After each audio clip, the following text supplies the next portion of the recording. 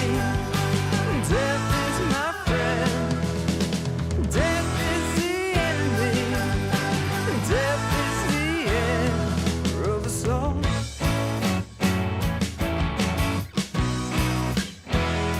Of it all.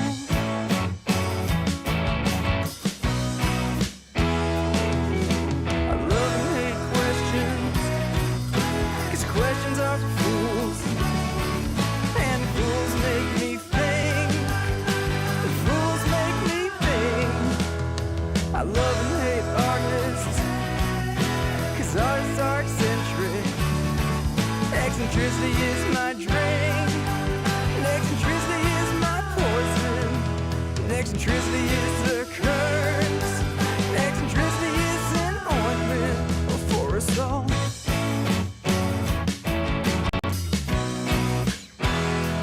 For it all.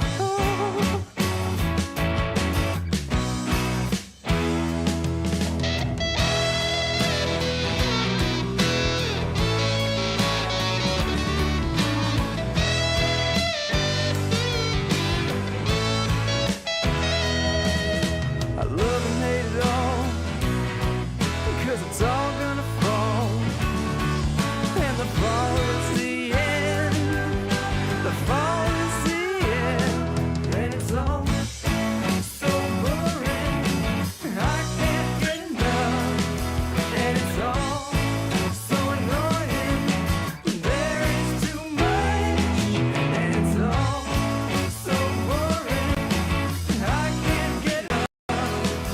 And it's all so annoying, there is too much. Oh, and I love and hate people, 'cause people are the devil, and the devil is my food, the devil is my food.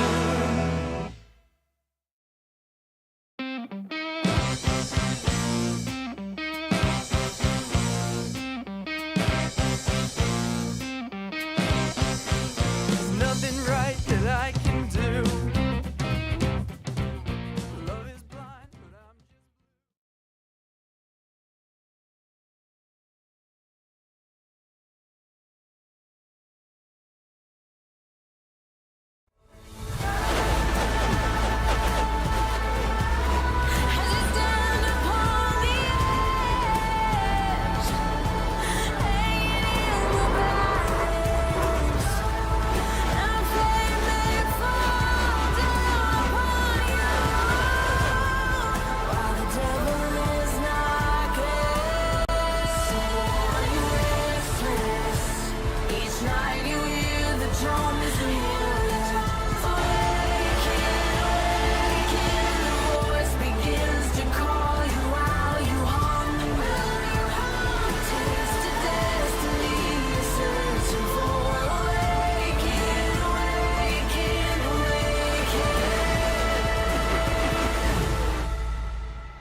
Good evening, everyone, and welcome back to the Collegiate iRacing League's College Cup Series Season 10.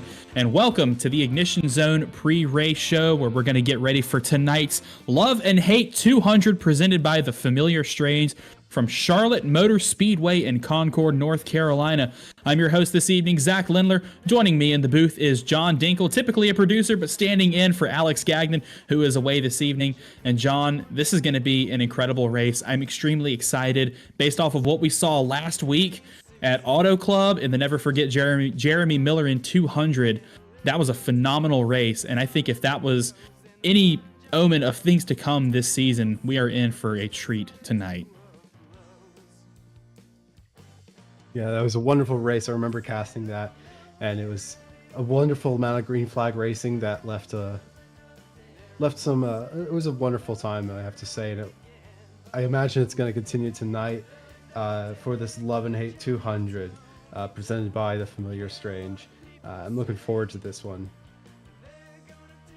Charlotte is, of course, one of the most beloved tracks on the calendar according to our College Cup Series drivers. They always love coming here, and the racing that happens on track is always incredible. You know, thinking back to last season's race where we had close door-to-door bumper banging racing pretty much all night long. It was a great event, and the drivers were really excited when Charlotte came out on the schedule again this season. But it's just a product of the race. The racing is a product of what the track can make. Steep bank turns, long, fast straightaways. It really is the driver's track, and the racing quality on track will show that it's a lot of fun. It's personally one of my favorite tracks, and I'm excited that we're going back. Yeah, it's been a mainstay of the real world NASCAR schedule, and I'm glad to see it, 'cause it's just a staple. It's a mile and a half, right? It's been on there for so long, and it's a known quantity, but the drivers that we have here tonight will always bring the action, and it's going to be fun. Charlotte Motor Speedway, of course, right in the middle of NASCAR City, Charlotte, North Carolina, where a lot of in real life NASCAR teams are based out of. It's also where a lot of our College Cup Series teams are based out of. UNC Charlotte, of course, the powerhouse team. This is right down the street from them, maybe a couple miles away. Wingate University, also just outside of Charlotte. Queens University, among others. There are a lot of schools tonight that are considering this to be their home race. So look for some of those drivers to be especially aggressive tonight, as that win on their home track would mean the world to them, and especially when it brings a spot in the College Cup Series playoffs with it. Yeah, that's probably the most important part of our format is pulling a win this early in the season. You can relax for the season until we playoffs. You get to kind of relax and understand who you're competing against, and just take it easy. And imagine that's for our winner last weekend, or last week to be correct, in the Never Forget Jerry Miller in 200. I mean, it was Jake Cummings who took that race, and it is, I can imagine it'd be a very nice win to get this early in the season for Jake Cummings to just get that pressure off. You know you're going to make the playoffs. You know your championship is starting off on a high, and I think all of these other drivers in the field are going to be trying to get some of that for themselves. Yeah, and obviously the bragging rights for Jake as well. He and Wingate University got off to the perfect start to their title defense this season with the win last week at Auto Club. But now their home race, a win here, to be still the only driver with a win this season, but 2 for 2 for both Jake Cummings and Wingate would be phenomenal. But also looking at a couple drivers up and down the field, UNC Charlotte's Clint Halterman made the playoffs last season, couldn't quite get the job done, just missed out on the Final Four, but a win tonight would lock him in with a win at his home track. Looking down the list a little more, Alex Finnerty I'm seeing as well from UNC Charlotte, a newcomer in the 321 car. He would absolutely love to get his CIL maiden debut win at his home track as well. Lock himself as not only the first alumni winner of the second alumni winner of the season, but also the second playoff driver secured as well. But this is going to be a really fun race. I think we're excited to see what happens out on track. And I believe we're going to wait just a couple more seconds for Nick Stockner to show up here. We're going to have a short interview with our League College Cup Series director, our brand new director this season, Nick Stockner, alumni of Clemson University. He's in charge. We're going to try to talk to him in just a couple minutes. Try to get him in here. I'm going to go yell at him in his DMs and tell him to get in here.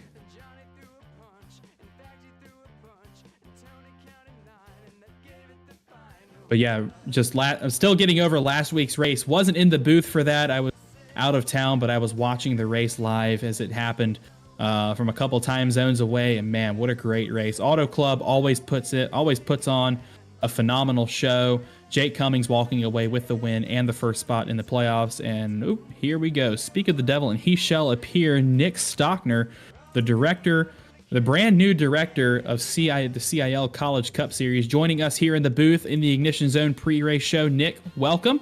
It's great to have you. First interview of the season. Now, we talk. One of the things that we've been mentioning all pre-race show long is how much the drivers love Charlotte Motor Speedway. A lot of them have had some very positive feedback on the schedule this season. It's a very diverse schedule with some tracks that we haven't seen before really in the College Cup Series. Montreal for a road race. Pocono Speedway's coming back. With you now in the driver's seat of the College Cup Series, kind of take us through that thought process of making the schedule for this season. Well, being an admin in the Collegiate iRacing League is a privilege, and a privilege that I do not take lightly. To be given the role of the Cup Series director is something that I definitely take to heart. It has been a privilege, and it has been a welcomed battle to help propel this along. Part of this season was we did a general survey where I essentially wanted to performance review the College Cup Series. And one of the main points was I guess you could say, the lack of variety in the schedule. So I broke down all of the previous seasons, broke down where we had been and how many times. And I had a goal. I wanted to debut 3 tracks this season, at least 3. And with our 15 race schedule, including the Clash, we are debuting 4 tracks this season, which is a very, very welcome change. And I'm glad for the positive feedback revolving around that. What other circuits were on the chopping block for what you wanted to debut when making the schedule? I'm curious. When we went to we went through the process of what circuits to chop, we went to our current patterns that we were going through. One current pattern was certainly the 2 plate races on the schedule. That had negative feedback to it. They did not want 2 plate races. So we immediately decided to chop one, and Talladega made its way off the list. And in its place of Talladega, we inserted a second regular season road course, which was Charlotte Roval, which will be here in a few weeks. Some other tracks in mind that really met the chopping block was tracks that we historically have, I guess you could say, bad races on. And a track that comes to mind is Texas. Texas for this league has never been successful. It has always been caution fest after caution fest, and we needed to try something different. And the league had been clamoring for some short track action again, and they wanted something new. So that is where the birth of the Iowa race next week came into mind.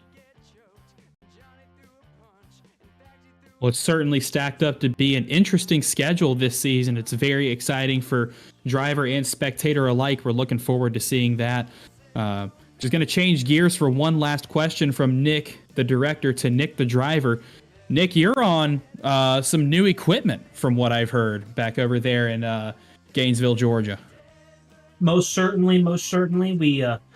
We've got a new DD, a new wheel, some new pedals, a new monitor. Basically, we overhauled the whole damn thing. We went from a Logitech G923 that I bolt on the desk on a single monitor to a ultra wide placed on a rig, and the results have been there. We had a little bit of speed at Auto Club. We just didn't have a little bit of luck to go with it, but we're hoping for a little bit of a change tonight. We're having a little bit of speed in practice right now. We're P10. Just really hoping to see if we can correlate what we saw at Auto Club. Well, that number 124 Clemson alumni machine's looking pretty good out there, parked on pit road. P10 in practice right now. Hopefully, you can get a little higher on the charts in qualifying, and we'll hopefully have a really good showing for you out there in the race. So thanks for hopping on along with us here in the Ignition Zone pre-race show. Thanks for all that you do for the College Cup Series. I think all of us are excited to see where it goes this season. We are in for a treat, and best of luck out there on track. Of course, thank you. And shout out to the Familiar Strange for sponsoring this race. Love you. That was Nick Stockner, the College Cup Series director this season. And you heard him shout out the Familiar Strange, and we would all love to shout out the Familiar Strange as the sponsor of tonight's Love and Hate 200, and also shout out their self-titled debut album, Familiar Strange, now streaming live on all platforms. And you'll also hear a little sampling of their music on the broadcast. We're going to be playing a few of their songs over the course of the event. I've personally listened to the album. I like it. I'm a fan of rock, very David Bowie, like 70s, 80s rock inspired band. I enjoy their music. So be sure you go support them on Spotify, Apple Music, Amazon Music, wherever you stream music, and look them up. And we thank them for their support of the College Cup Series. So we're going to do one final thing before we get into tonight's show. We're going to do a quick rundown of the points. Of course, with one race in the season, the points are very cut and dry. Overall, Jake Cummings from Wingate University in the lead, and the only driver to have locked himself in the playoffs so far. St. Clair College's Zach DeWale currently runs second. Daniel Nanny, a rookie from Ball State University, is running P3 at the moment. Matt Nordberg, P4. Thomas Toomey, P5. It is an all but one lockout of alumni inside the top 5 right now of the College Cup Series. Over on the student side, Daniel Nanny in the lead for Ball State University. Charles Wembley in the number 37 car for Guilford College running second. Edward Sanchez, P3. Muhammad Ali, 4th. Matthew Morton, the defending College Cup Series champ, in 5th right now, but still a long ways to go in the season for him to defend his title. And then over on the alumni side, Jake Cummings right now in the lead. Zach DeWale, 2nd. Matt Nordberg for NC State, 3rd. Thomas Toomey for University of Virginia, 4th. And Andrew Williams, Clemson University, in 5th. But it is still very early on in the season. We have only finished one race out of 15 this season, and I think it's about time we get started with round 2. So we're going to take a quick break. On behalf of all of us here at the CIL, thanks for tuning into the Ignition Zone pre-race show, and we'll see you guys in about 5 minutes for pre-race ceremonies, qualifying grid, and the drop of the green flag from Charlotte.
and Tony lying in the street.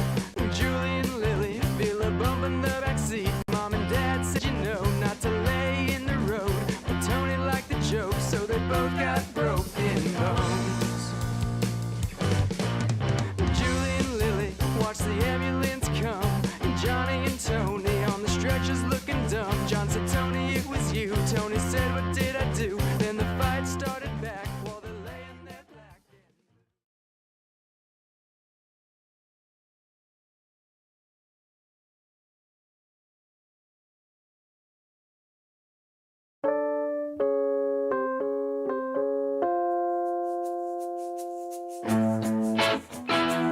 Good evening, everyone, and welcome back to the Collegiate iRacing League College Cup Series, where tonight we bring you the second round of our Season 10 College Cup Series, the Love and Hate 200, presented by the Familiar Strange, live from the virtual Charlotte Motor Speedway in Concord, North Carolina. Tonight we'll surely see plenty of love and hate between drivers as they jockey around this track for 133 laps of intense door-to-door racing with another spot in the playoffs on the line. Last week we saw Jake Cummings and Wingate University get off to a perfect start to their alumni title defense with a win at Auto Club, becoming the first driver to secure himself into the College Cup Series playoffs this season. But on top of that, it was an action-packed race from flag to flag, and if it was a sign of anything to come this season, I think we are certainly in for a treat. But first, tonight's race, 200 miles, will separate our drivers from a potential spot in the Season 10 College Cup Series playoffs, and we're here to take you trackside for all the action, flag to flag. I'm Zach Lindler in the booth, alongside John Dinkle with producers Christian and Keith. And John, Charlotte is one of my favorite tracks. It's a favorite among the field, and I think we are going to be in for a stellar show tonight. Yeah, I'm super excited to see who's going to lock themselves into the playoffs as alongside Jake Cummings. It's going to be a wonderful race, 200 miles, 133 laps. I'm super excited for this one. Yeah, coming off the first race of the season, well, first two races of the season, the Clash, of course, the unofficial race to kick it off, Matt Morton winning that one, but that win, unfortunately, did not count towards the playoffs, so the first playoff spot will go to Jake Cummings as of right now. But Matt Morton still with some momentum on his side for Ohio State University, as they're going to try and lead the charge through the pack tonight to secure that win. A couple of other favorites in the field, two UNC Charlotte drivers. This is their home race. Knocking on this racetrack is right on the doorstep of UNC Charlotte, just a couple miles up the road. Alex Finnerty, the rookie alumni from Oak Ridge, North Carolina, making his second CIL start tonight for UNC Charlotte. And of course, the standard bearer of the program, Clint Halterman, also from UNC Charlotte, a favorite to win tonight as well, as the Wingate boys and a couple of other schools out there that claiming this as their home race tonight.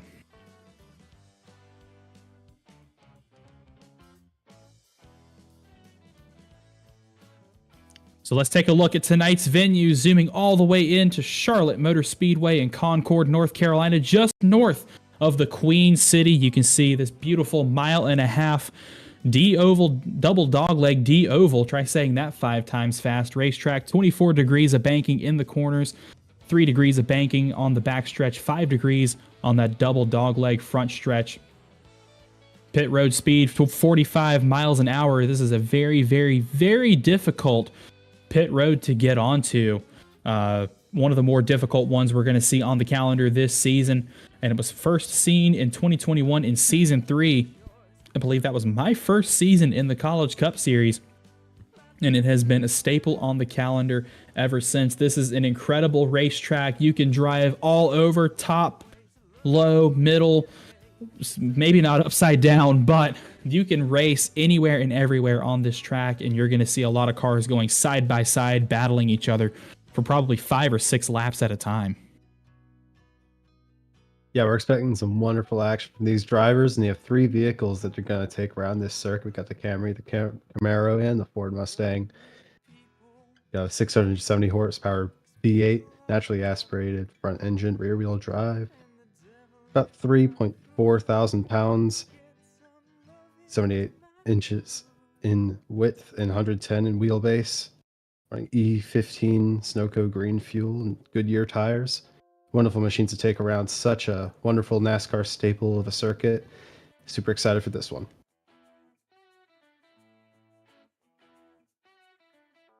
And those Goodyear tires are going to be really important for our drivers to manage those over the course of the length of this race.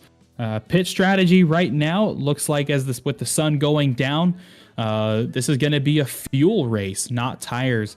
So then that fuel tank's going to last you anywhere from about 50 to 60 laps. So this is going to be a two-stop race for a lot of our drivers. You're going to stop about a third of the way through, 2/3 of the way through, and try to get to the end. Or we can see somebody make an undercut, overcut. A lot of pit strategy possible tonight if this thing goes green from flag to flag. And of course, the ever-looming threat of cautions in the CIL, bringing some chaos into the race, can also throw some wrench in pit strategy too. But this is shaping up to be a really fun race. Last time we raced at Charlotte in the night, it was a very, very intense race that I believe Jared Kaler won. Of course, he's not in the field tonight, unfortunately, but somebody is going to step up and they're going to win this race and they're going to get themselves into the playoffs. And I believe qualifying is going to wrap up here very, very shortly. So we're going to wait for these results to become official, and then we're going to get you guys your starting lineup for tonight's Love and Hate 200 presented by The Familiar Strange. I'm going to get it. It's a long name.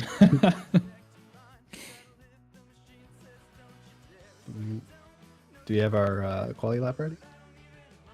And I'm looking at some of the results coming in, and it looks like Zach DeWale right now on provisional pole with Jake Cummings. We're actually going to take a quick onboard to ride a qualifying couple laps around this track in quali trim with Muhammad Alif from Ball State University.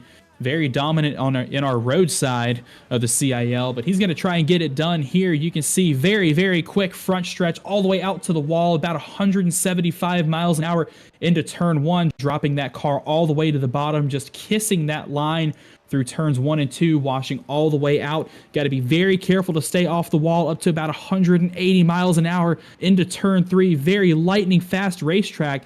He elects to use the top line, washing down to the middle on exit, and washes way out all the way up against that wall to complete a lap at Charlotte. Very, very quick. He's got 200 of those, or 133 of those to do tonight. That looked like a very tidy lap from Muhammad Alif. I think we're going to see another one as he keeps going straight on the low line through 1 and 2 on his second lap of qualifying that we're seeing here. Doing that, she's actually run right down onto the paint, it seems, on turns 3 and 4. To complete a second lap qualifying. A bit of a different choice. I wonder if he's trying to build some momentum for the second lap, using it by going higher in 3 and 4. But very tidy lap from Muhammad Ali from Ball State University. It was a very, very fast lap, which got him P13 on the grid for the time being. That was a 29.455. A very, very quick lap from that Ball State driver. Really can get in anything and drive it and do it well. He's come so close to winning a few races here in the CIL College Cup Series. Can he get the job done tonight and secure Ball State their first ever College Cup Series win? We'll find out in just a few moments. But we're going to go, I believe the qualifying results have been finalized. So let's take a look at tonight's starting grid for the Love and Hate 200 presented by The Familiar Strange. On pole, we have Jake Cummings from Wingate University alongside Zachary DeWale from St. Clair College. Then in row 2, we have Daniel Nanny from Ball State University. Actually, a full Ball State University second row with Lucas Moody on the other side. Jason Malott from Drexel University was running really well last week, alongside Robbie Vrabel from St. Clair College. Austin DeLong from Pennsylvania College of Technology starting in row 4 alongside Matthew Morton, our former or reigning champion of the CCS from Ohio State University. Then row 5, we have Thomas Toomey and his blacked out Camry from University of Virginia alongside Kelton Quick from Ball State University. In row 6, we've got Matt Nordberg from NC State to the inside of Andrew Stagey from Ball State University.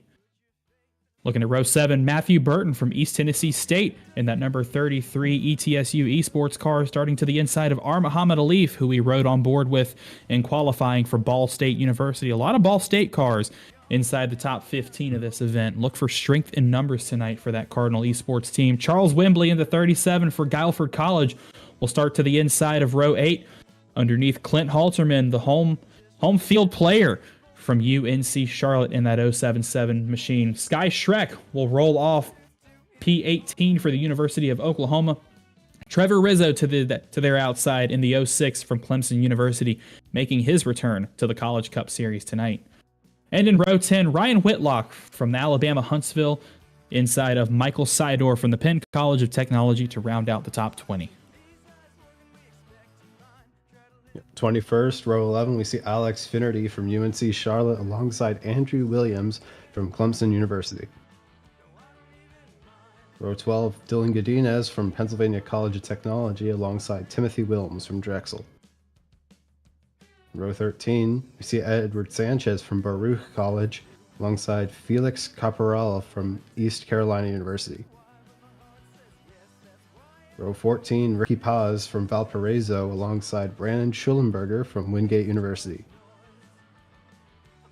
Now, row 15, we have Nick Stockner, who we talked to in our Ignition Zone pre-race show alongside Peyton Oolong from Pennsylvania College of Technology. Then row 16, Matthew State from Liberty University alongside Edwin Onofre from University of North Texas.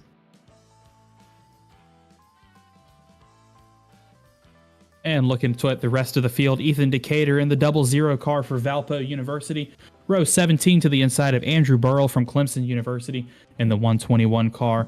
And that is going to do it for tonight's starting lineup. For our Love and Hate 200, you saw for a moment there the cars taking the grid, which means we are about to go racing here at Charlotte. Look at all those beautiful college liveries lined up. Nose to tail, side by side, these drivers are ready to go tonight under the lights of Charlotte Motor Speedway. 133 laps in this event to declare a winner of tonight's Love and Hate 200. You can see the cars now rolling off. We are about ready to go. John, I think it's about time for our race predictions. Who's going to win it tonight? I think I want to put my money on Jake Cummings. You know, he has some good momentum coming from the first points-paying race of the season. I think he's on pole as well. So I think it's a pretty easy bet to have our previous winner going to take the checkered flag tonight. It's a bit of low-hanging fruit, but I'm going to have to go with tonight's pole sitter, Zach DeWale. He's shown speed all week and in practice and testing and qualifying, starting on pole. That St. Clair machine is fast, and he's got a teammate just 2 spots behind him and Robbie Vrabel Jr. 2 St. Clair alumni are going to work together to get to the front of the field, and I think they're going to stay there, but we're going to see how the pit strategy works out. Zach DeWale is my pick to win tonight's race. Just a little analysis of the race. You can see in the bottom left-hand corner 4 tire sets available to these drivers that they can use. The fuel window a little bit higher than that, about 50 to 55 laps, so expect a 2-stop race. But these drivers have that in the future. They are focused on the now. They are ready to take this green flag. Benny, the pace car driver, going to get ready to pull that Mustang hard left onto pit road. Zach DeWale now becomes the control car. Barney has the green flag in hand as they approach the Geico start zone. Barney throws the green. He says, send it, and we are racing at Charlotte.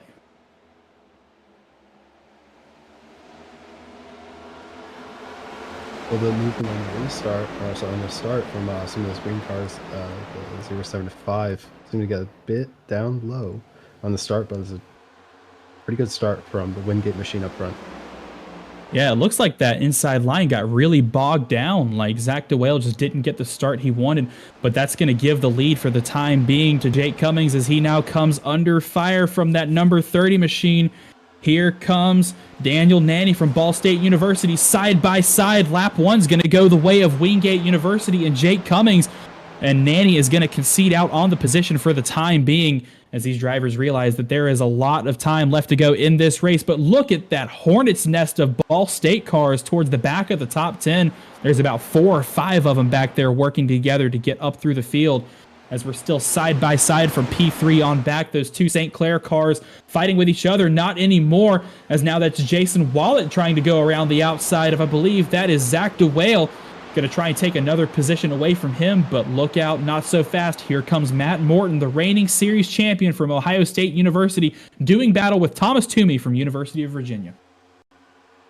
Yeah, you mentioned them Ball State cars. We see it occasionally. You have teammates either from the same college or some outside of CIL affiliations, such as Orange Wheel Racing, who they start to work together, compile strategies or whatever. As we see that Ball State machine going on the outside of our reigning senior series champion, but occasionally see these teammates work together with strategy or drafting, fuel save, and with Ball State all compiled together, I think they might try to work together on this one, since it's going to be a field limited race. Excuse me, that is Robbie Vrabel Jr. down on the low side. Zach DeWale, disaster of a start for that St. Clair machine, as he was given a drive-through penalty by iRacing for a race start infringement. So he's going to drop to the back of the field and is at risk of already losing one lap, as now here's a challenge for the lead. The 22 of Austin DeLong looking to the inside of Jake, coming through turns 3 and 4, gets really close to the bumper there. Thought about maybe a little bump and run there, as this battle for the lead is now blown wide open on lap 5, now 6. We are just starting this event, and already these drivers are going ham trying to get to the front of the field. Nanny's around. Looks like Nanny was spun around in P3. Was just shown on the camera, but I don't know if we've seen a caution. I think he saved it. Yeah, he's still straight on the backstretch. He saved that car, as they're 3 wide. My goodness. It seemed like the number 30 car was 30 degrees lopsided, and he still saved it. Amazing. Great hands from the Ball State driver, Daniel Nanny, in his second ever College Cup Series race. Got turned sideways out of turn 2 in a close battle. Saved the car, but lost a lot of positions. You can see that purple machine all the way towards the back of the middle of the pack now. But he's got help. He's got strength in numbers. About 1, 2, 3, 4 Ball State teammates around him right now. You can see Ryan Whitlock in that white Alabama Huntsville machine. Sky Shrek from Oklahoma is also involved in that battle. There's really every car is involved in this battle. The field has not yet separated, except for this little battle, two-way battle out in front for the lead between Austin DeLong and Jake Cummings at the point. That's one of the wonderful things about a track like Charlotte. These setups are made in such a way where you can run kind of any line you want, whatever's comfortable for you. A line is completely viable. You can see that if you look further behind Nanny here. You have cars running side by side through the whole corner, and it's completely equal on pace, and allows drivers to really run the line that they want to run, instead of that which is like perfectly optimal. And I think it runs it allows for some really good racing action. So can't wait to see what happens here as we look back on the lead of the race currently. Jake Cummings still out in front of that DeLong 22 machine from the Penn College of Technology. Now, if you're new to Cup Series racing and you're not sure what we mean by inside, outside, etc., the inside line is that shortest line around the racetrack through the corners. That's what Jake Cummings is running right now. He's making the corner as wide as possible to keep his speed up through the center of the corner to get that momentum out down the straightaways. He's going to do it again through 3 and 4. That is the shortest way around the racetrack and arguably the most efficient. Now, the outside line is what the 22 of Austin DeLong is running. He is running as close to that wall as possibly can to keep the speed of that car up. He's also trying to run where the 100 is not, because that air behind the 100 in that draft is going to be really dirty through the corners. It's going to upset the front of that 22 car. As look at that momentum boost down the back straightaway. He's now going to go to the inside of the 100, wash up the track just a little bit, saves the car from making any contact, as they're still going to be side by side now. Cummings clears and will be credited with leading that lap, but that short little side by side has slowed both of those cars down, and now that's going to allow Robbie Vrabel Jr. and Thomas Toomey into the mix. We got a 4-way battle for the lead, lap 12 of 133. Yeah, they're really running away with this. Just a complete class of their own, it seems, with Matthew Morton, a reigning champion in P5. They're over a second and a half away from the lead of this race currently. This gaggle of 4 cars here is just running their own little race, and everyone else is just watching it happen from a second and a half back. Now, part of being successful at a track like this is managing your tires. You can go balls to the wall, full send from the start of the race, but you're going to burn through the rubber on those tires very, very quickly compared to your competitors. We saw Austin DeLong get really aggressive there for a couple laps. He might have built up too much heat in his tires because he fell off the pace just a little bit. He's fallen off the pace just a little bit over the last couple of laps. But then you have Robbie Vrabel Jr., who might have saved a little bit. He's got good tires, and you saw that both he and Thomas Toomey were able to make their way up to the lead to that challenge for the front of the pack. As I believe we have caution number 1 of the evening. I see Sky Shrek backwards in turn 1 in that Oklahoma machine. You can see them phasing through the pace car, coming down off the banking to get that car straightened out. But man, there is a lot of damage on the front of that car, and I think that might be toast. Yeah, they're gonna try to limp it back to the pits, but unfortunately, I don't think they're gonna be able to get this back on track. There's not any fast repairs. Replay seems to be ready, so let's take a look at what caused this first caution flag of this race. We're going to be looking at that 43 car. Actually, contact there with Drew Williams. Just a little bump and then a hard hit into the outside wall, and actually collected again by a couple of cars. Good move from, I'm not sure who that was that blew by on the high side, but quick thinking from that driver to not hit a stalled Shrek in the middle of the racetrack. But that was a 3-wide move that was just not destined to work at all. Yeah, really unfortunate end for Sky Shrek. Just lap 14 and just not going to make it any further, I don't believe, as that car looks like it has quite a lot of damage. We also see that Clemson machine go under pit road. I'm not sure if it's to fix damage. Their car seems to be fine, as it was only a small tap on their Camaro, but it's ultimately going to come down pits. Going to take some tires, it seems, at least from the outside so far. Actually, looks like they're going to do 4. Yeah, they are going to take 4 tires and definitely a full tank of fuel to maybe get on an off strategy due to this incident. So it's going to be interesting to see what the 123 will cook up throughout the rest of this race.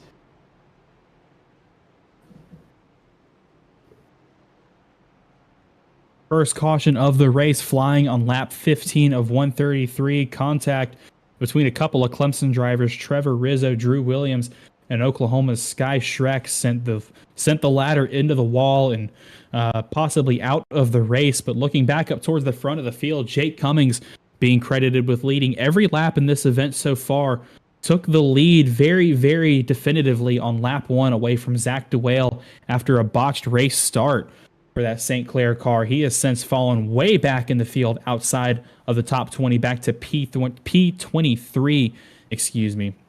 As we had a few drivers come to pit road that cycle: Matt Morton, Clint Halterman, Jason Wallet, Drew Williams, Alex Finnerty, among others on pit road. So maybe seeing some strategy already. Drivers noticing fall off on lap times, that tire wear critical at a track like this at such a long distance. They're going to try and come down and get new tires as quickly as they can to hopefully try and cut their way back up through the field. Yeah, lights out on the pace car. They're going to have one more lap. We're going to get back underway for the Love and Hate 200, presented by the Familiar Strange. Going to be interesting to see if Cummings can get such a good start on this restart on lap number 17. I imagine he will. It just was a very dominant start to take the lead on the first lap of the race. Can't wait to see it. Critical restart that's going to determine how the middle section of your race is going to go. The start is behind us. Those jitters are out of the way, but the drivers have to turn their focus to the next 120, about 115 laps in this race. Front row, Jake Cummings, Robbie Vrabel Jr., Wingate University, St. Clair College, respectively. Virginia's Thomas Toomey and PCT's Austin DeLong just behind them. Lucas Moody, Matthew Burton, Matt Nordberg, Charles Wembley, Ryan Whitlock, and the number 30 machine of Daniel Nanny rounding out the top 10 for this restart. Lights out on the pace car. Benny is going to pull into pit road in just a few moments. These drivers are rearing and ready to go.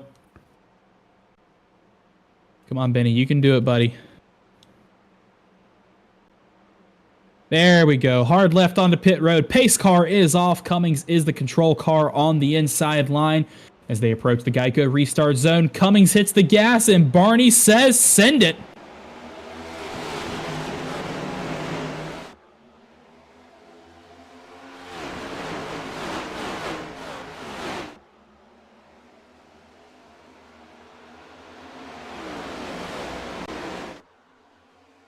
Nice restart from Cummings to maintain the lead, it seems, as we head back into turn number 3 on the first lap of this restart.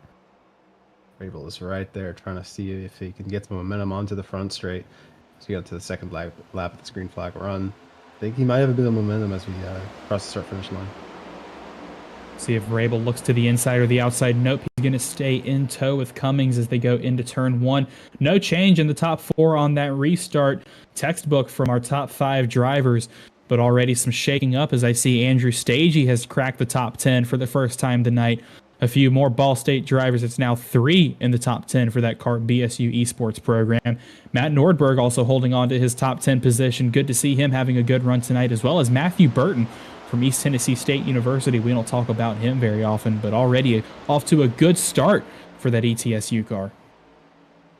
I thought he was having some bit of deja vu. We were commenting earlier about how he had this class of 4 up front. We're getting the same exact thing again here with Wembley from Guilford College in P5, who's got a little bit of a gap to P4 with Austin DeLong.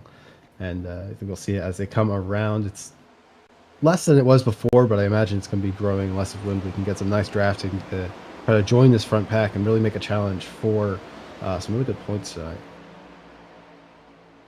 Yeah, points are definitely key when you got a long season like this, and especially with a cut to the top 10 for the playoffs after round 10. But ultimately, a win would lock you in. A win means you don't have to worry about that. Jake Cummings currently the only driver in the field locked into the playoffs.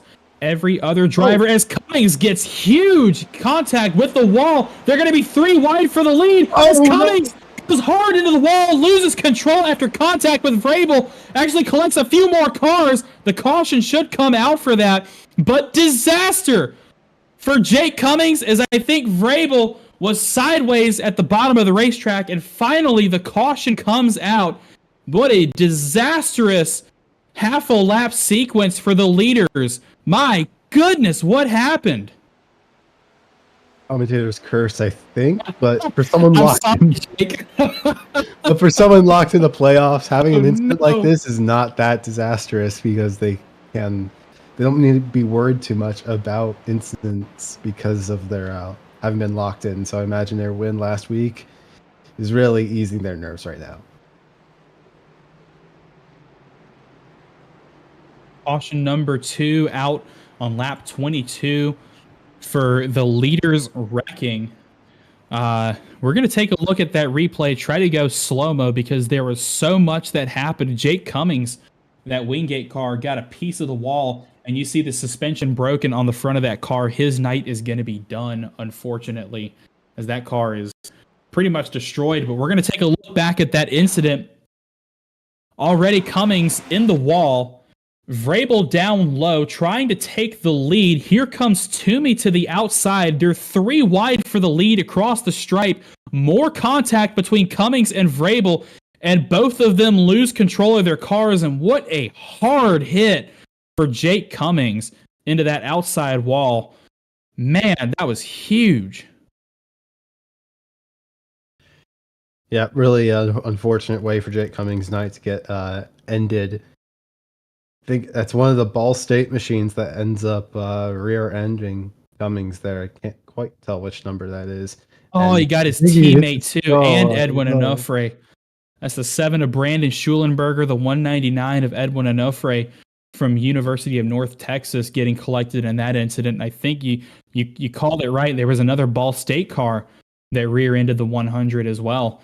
And then you're gonna see in just a couple moments, St. Clair car of Robbie Vrabel Jr. parked sideways on the bottom of the track. There he goes, finishing his slide. So both lead cars almost out of the race on lap 24. Surely the 100 of Jake Cummings going behind the wall. You can see that car dinged up on pit road. Robbie Vrabel Jr. might have gotten the best of that, though.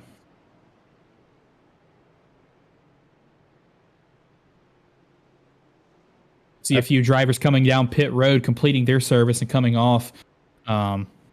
This caution is definitely going to shake up the field a little bit. I believe Thomas Toomey is going to inherit the lead. Austin DeLong back up to P2 after a phenomenal miss with those cars. Actually, no, he came down pit road. That's going to those leaders came down pit road. That's going to leave Zach DeWale at the front now. So he has officially recovered from his penalty at the very start of the race. Drew Williams behind him, recovering from his incident. And look who it is. Matt Morton from Ohio State University is going to roll off third on this restart. Reigning champion, pouncing and chomping at the bit, taking the opportunities that he can to get to the front of the field. Yeah, I think we pointed it out too with the 123 taking a bit of an alternative strategy by taking 4 tires and fuel on that first caution on lap number 14, if I remember correctly. So I think this might be playing into the 123's hands. I believe that that's a Clemson car. But it's going to be interesting to see if this continues to play into their hands or if it's going to change. I think we have another scene of that incident from Vrabel. If we can show that real quick. Going to be riding on board with Robbie Vrabel Jr. Hang on, folks. This is a wild ride. You can see the contact over and over again. Does a great job of keeping that car off the inside wall and off the racing line, too. Phenomenal save from Robbie Vrabel Jr. as Matthew Morton within inches. And, Andrew Burrell, that Clemson car just making slight contact down on the apron, trying to avoid the wreck. And that might have caused some suspension problems to that St. Clair car. Yeah, as they went across that front straight and having to save it, that was, I can imagine that was a massive amount of panic for Vrabel there. It was just never-ending oversteer, fishtailing, and really unfortunate having basically taken the lead at that point, and now the race is severely hindered. Lights are out in the pace car, and we're about to get this race restarted. It's going to be exciting to see who takes the restart now that the front runners are nowhere to be seen. Yeah, very short green flag period, which may have worked into the favor of the top 5 right now. Zach DeWale, Drew Williams in row 1, Matthew Morton and Jason Wallet from Drexel University in row 2 right now. All these drivers with an opportunity to take the lead.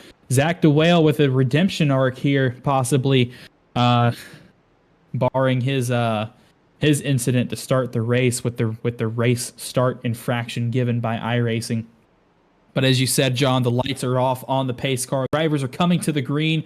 We're going to have restart the race on lap 27 of 133. Still a lot of time left in this event. You can see Edward Sanchez from Baruch College to the inside of, I'm not sure who that is on the outside. Someone having some internet issues right now at the moment.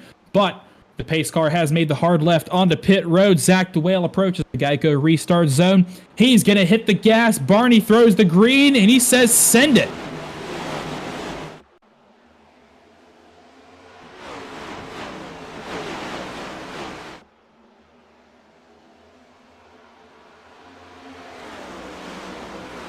These front runners here getting kind of separated, on almost single file as we run into the back straight right now. Matthew Morton looking to take the lead as we enter turn number 3. Had some decent momentum down the back straight. Redemption indeed for Zach DeWale, as that was a clinical restart. He's going to hold the lead for 1 lap, but here comes Matt Morton bobbing and weaving all around the back bumper of that St. Clair car, trying to find a way around him into turn 1. It's DeWale, Morton, Williams, Sanchez, Wallet, Halterman, Wembley, Finnerty, DeLong, and Staton working his way into the top 10 for the first time tonight after that restart. But the battles are long, far from over, as Zach DeWale now pulls out to a little bit of a lead. I believe 3/10 is the largest lead we have seen at any point in this race. So still a very small lead, but still the biggest we've seen as that gap has come down by about a half a tenth just on the front stretch alone. Looking at the battle right now for 5th place, Clint Halterman versus Jason Wallet.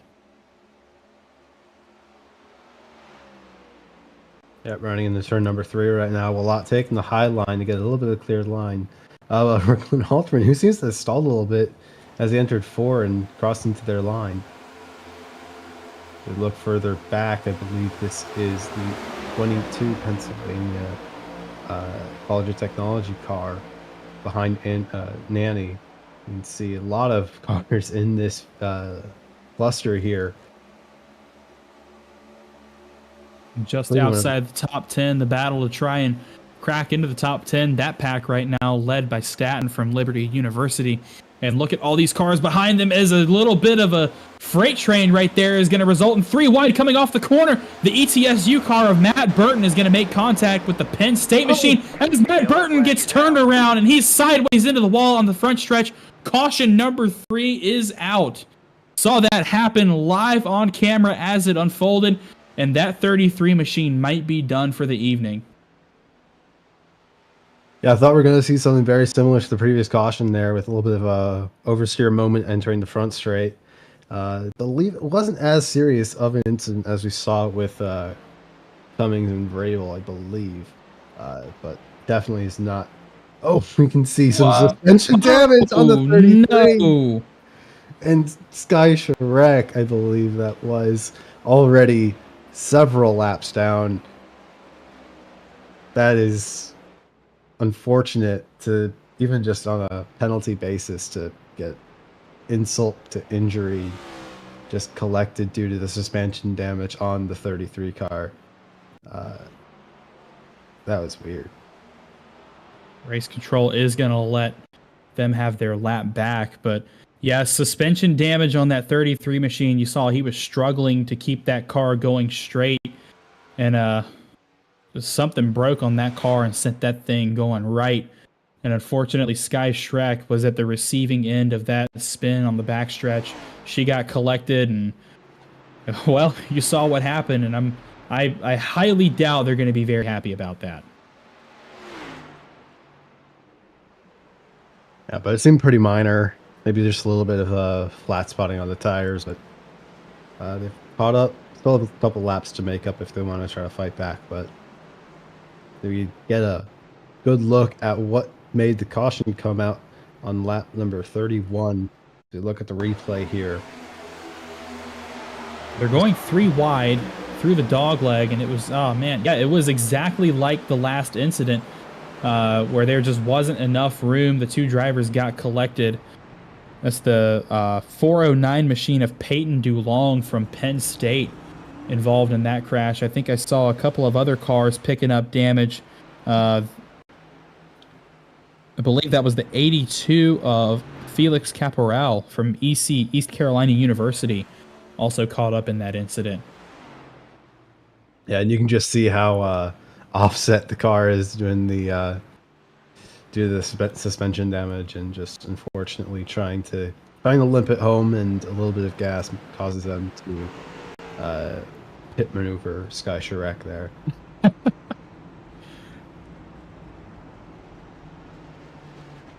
was one of the cleanest pit maneuvers I've ever seen, although surely unintentional.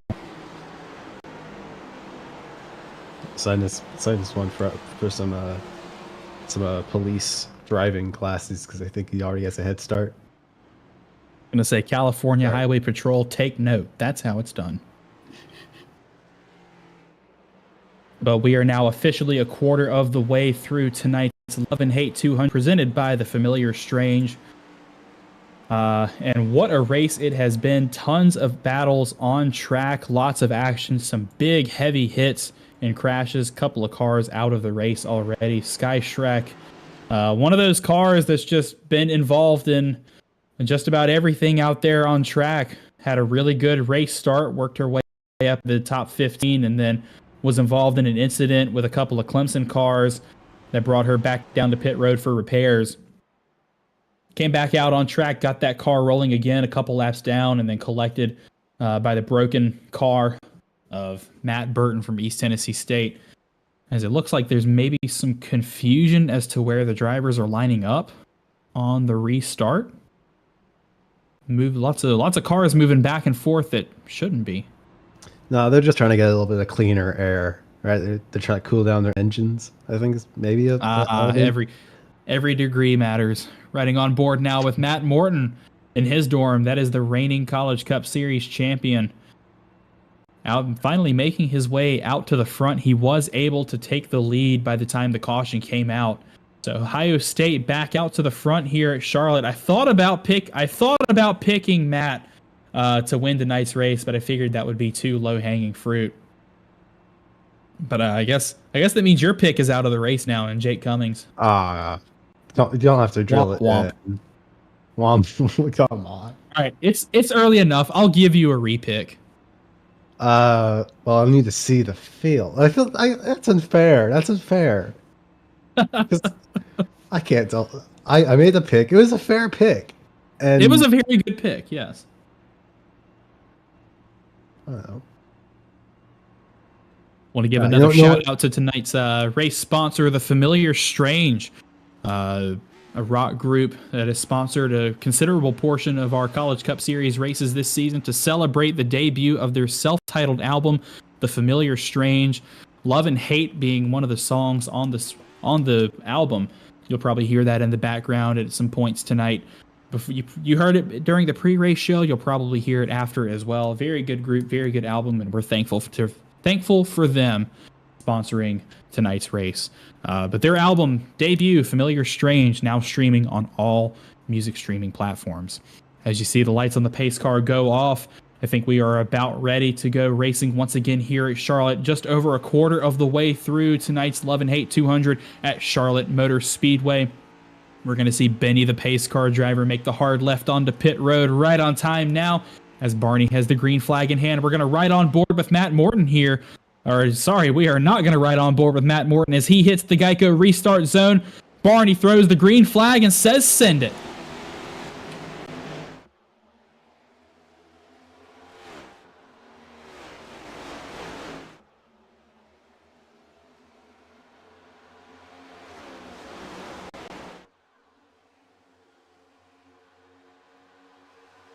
And what a rocket of a start that number one machine got. Yeah, wonderful job from Matthew Morton. Going to be succeeding the lead after this last group of cautions here in front of Williams from Clemson here. Kind of gotten that straight single file kind of lineup that we've seen on the last couple of restarts, and then further back is where the chaos kind of ensues with more double file cars. But yeah, we can see everyone running the same line as Williams looks down low below Matthew Morton to take the lead away from the Ohio State University driver, our reigning champion, side by side as they go down the front straight, take the lead. Still undetermined as they go through 1 and 2 here. Williams has a bumper ahead of Morton here, but still any driver's position. Two of our championship 4 drivers from last season going at it at the front of the field, and it looks like Williams is going to get the advantage that time by. He will lead his first lap tonight at Charlotte. Drew Williams, of course, just a bit short of the title last season, but one College Cup Series title apiece between these two drivers at the front of the field, and a very, very win-hungry Clint Halterman trying to get the job done at his home race this season, as I think Morton may have caught just a little bit of the wall entering turn 3 as he's trying to run down Williams. Big wiggle out of that 123 Clemson car.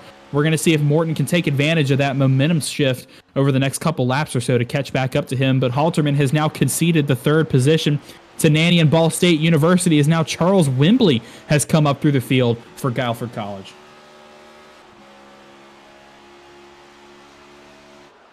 Yeah, I feel like we kind of mentioned this during our Ignition Zone pre-race show of how competitive circuits like this are, as Williams gets a little bit of a scrape on the outside wall and Morton and Nanny fight for the 2nd place. But this venue is a staple stock car racing venue for a reason, and it is how good of competition we see time again, and we're seeing it right now as Nanny and Morton seem to trade a little bit of paint exiting turn number 2.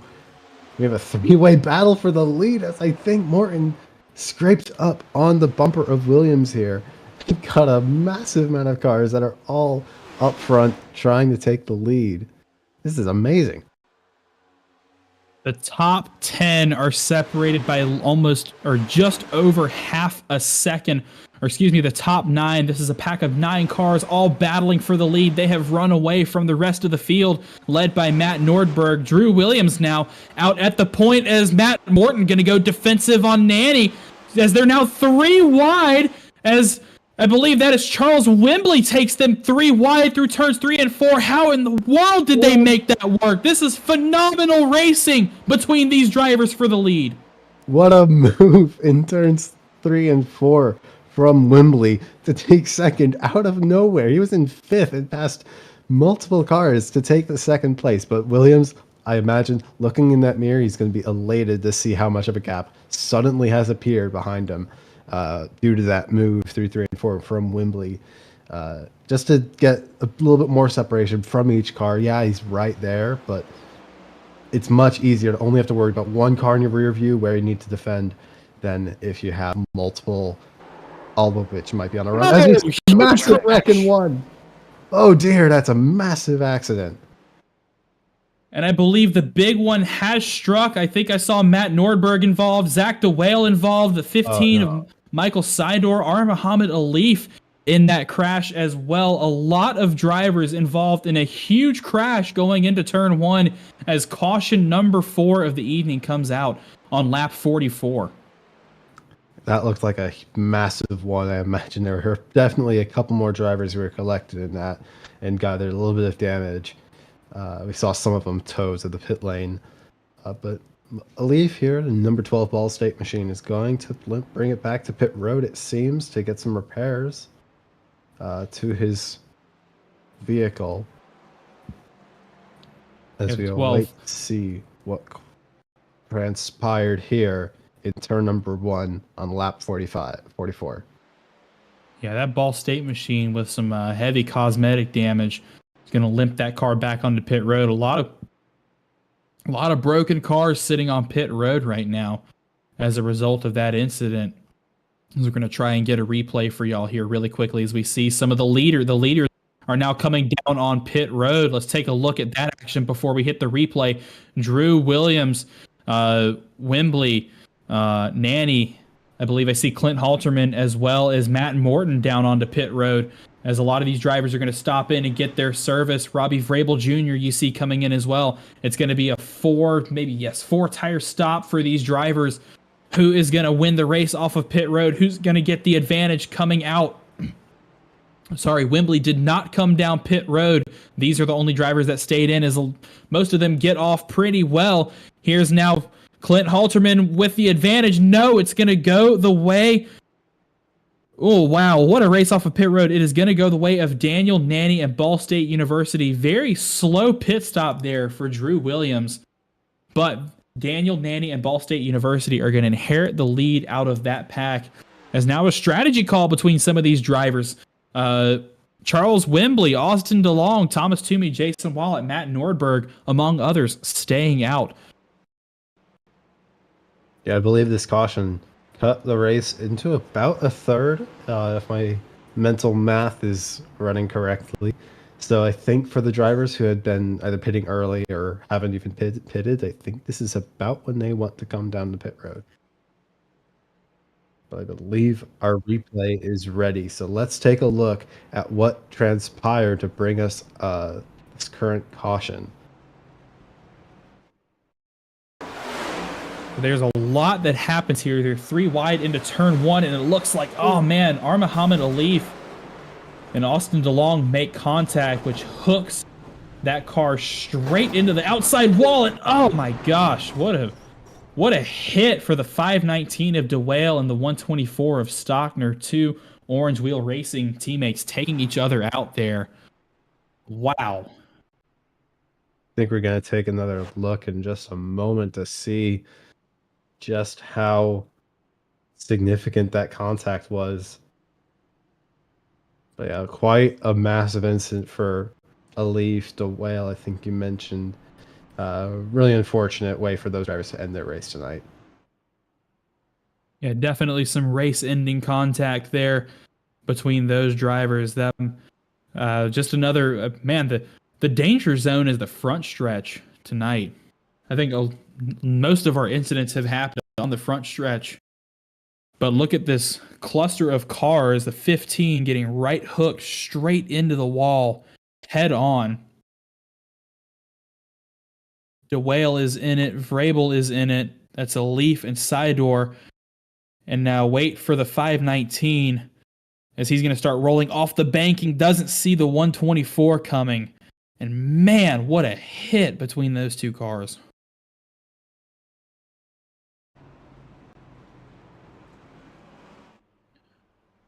Yeah, that one was a massive accident. Glad that gets cleared up pretty quickly. I believe the lights on the pace car are going to come out as they cross the stripes. Yep. We have one more lap and we're going to get back underway for the Love and Hate 200 presented by the Familiar Strange. They get side by side. 48 laps completed once they cross the stripes this time around. Pit strategy call for some of our leaders right now. That's Wembley and DeLong on the front row. Behind them, Toomey and Wallet. Row number 3, I believe that is Lucas Moody and Matt Nordberg staying out as well on this pit cycle. I can't really tell who's behind them. I think I see Ryan Whitlock in there somewhere in that mix as well. But this is going to be an extremely important restart, as you're right. We've just hit the third of the waypoint through the race. Caution number 5 on the night flying for a huge pileup in turn 1, but these drivers are going to reset focus. They're going to reset their cars, and they're going to keep going to grind on to the end of this race as the lights on the pace car are off. The field is stacked up 2 by 2. Once again, Benny, the pace car driver, preparing to make that hard left turn onto pit road, which is going to set our control car, the number 37 of Charles Wembley, as the control car. Pace car is off as they approach the Geico restart zone. Barney's got the green flag in hand. Wembley hits the gas. Barney throws the green, and he says, send it.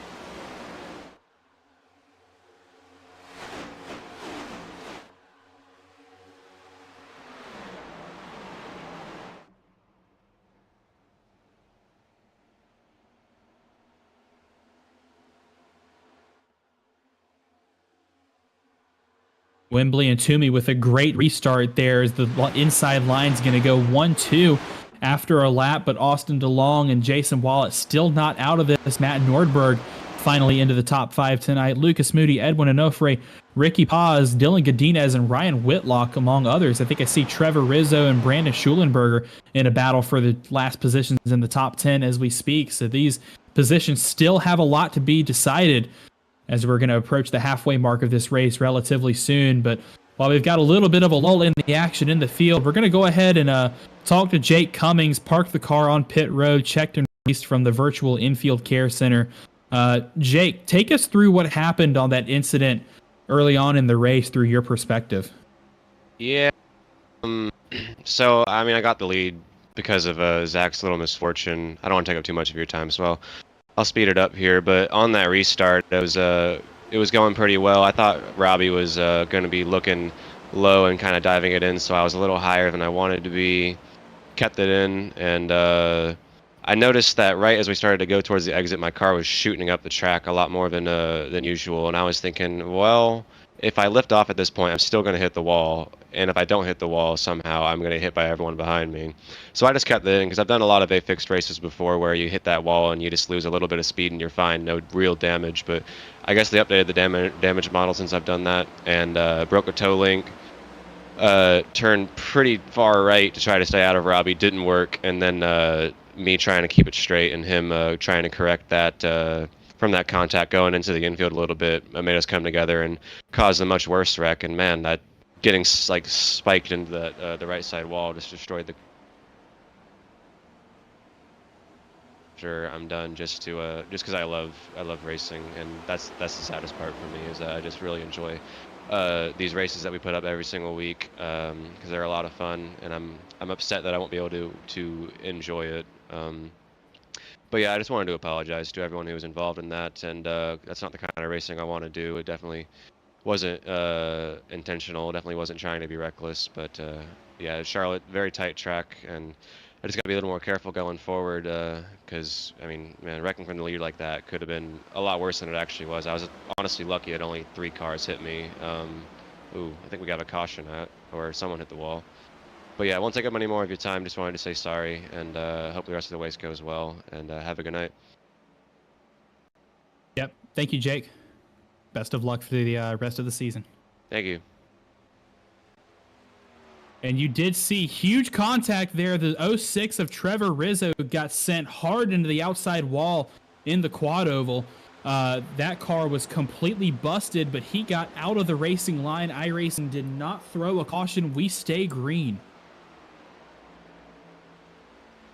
Yeah, during that interview, we had a lot of chaotic action. I think there was a bit of a wall contact we even saw, but another unfortunate end for a driver for this 133 lap race. Just seems like a lot of these incidents are occurring in either the front straight or turn number 1. So,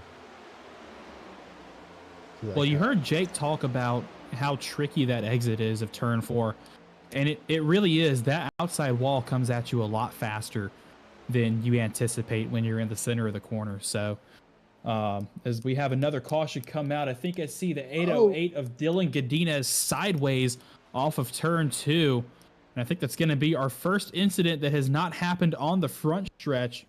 Why That did brings I out jinx it caution again? number 6 of the evening. we keep commentators cursing this. That's Like I one noticed. commentator's curse each. We'll call it a draw for now. Well, I mean, does- thankfully, it did not seem to be a very damage-inducing incident for Dylan Godinez here, or the Liberty University machine that we can see driving in front of it. I think both of these drivers are going to be able to even stay out the pits, even after having triggered this caution. So I think their nights are still going. So I think they're feeling pretty happy after that. The number 25 machine of Matt Staton from Liberty University involved in that. We saw him entangling with the 808 of Dylan Godinez from the Penn College of Technology. We got a couple of incidents to try and take a look at, but first we're going to take a look at this replay of the most recent incident. There you see the 808 up on the high side, and it looks like a little misjudgment of space. Both of those drivers colliding in real estate. Yeah, you can't fit 2 cars in the same piece of track, and that's the result of what happens. But it looks like relatively light contact for both of those drivers as they'll be able to keep going. Yeah, Dylan Godinez here, taking some tires into pit road. I imagine there's a bit of contact as we now look to a bit further back. Trevor, I think we're looking at one of those incidents we saw while we were interviewing Jake Cummings in just a moment. But yeah, we can see there's definitely some damage on the car of Godinez. So here's a look at what happened. You can see the 06 of Trevor Rizzo and their contact with, oh man, the 26 of Edward Sanchez in Baruch College. And wow, what a miss. Who was that? Great save on the front stretch by whoever that was to avoid the busted car of Rizzo as that thing gets towed to pit road pretty quickly. But you can see the front end almost completely detached off of that car. But another one of those incidents where you just run out of space coming out of turn 4. And another one of those run out of room problems that we're seeing on track with these drivers. Yeah, but that was one hell of a save to keep them in the race. We're still trying to identify who exactly that was, but that could have been a massive incident. I believe Trevor Rizzo has already got terminal damage, but would have shared the damage a lot more if didn't get a bit of a code brown and pull it into the grass and give the lawnmower a bit more work to do. Here it was the 81 of Ryan Whitlock who had that near miss against Trevor Rizzo during the incident. During Can our we interview. can we Yeah, please get an onboard of that, producer Christian? That would be that's content right there. That's great hands from the Alabama Huntsville driver. Using some of his in real life oval racing experience, racing four bangers at Huntsville Speedway to avoid that incident. But great hands from that driver. We're gonna work on trying to get that in-car camera settled out. But here we go. All right, folks, we're gonna ride along with the 81 of Whitlock. Hang on, because this comes at you real quick. Whoa! Oh, What? and well held once they got from the tarmac to the grass to the tarmac. That was a massively skilled crash prevention. They should teach that in like defensive driving classes. Yeah, someone signed this man as their defensive driving instructor because that was a great move.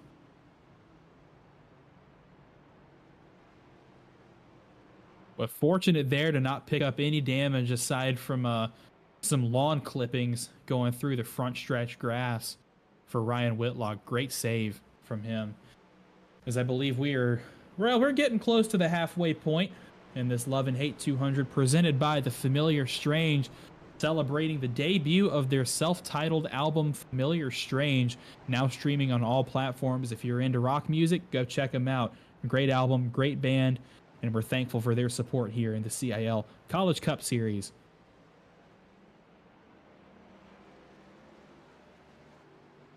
Yeah, I believe we're back. We're about to get restarted here. I think they're lining up side by side, which means the lights are out on the pace car, and we're going to get back underway once we start lap number 62 of this 133 lap race. Looks like we got Toomey and DeLong on the front row. That's going to be interesting to see who's going to maintain the lead as we get this race back underway.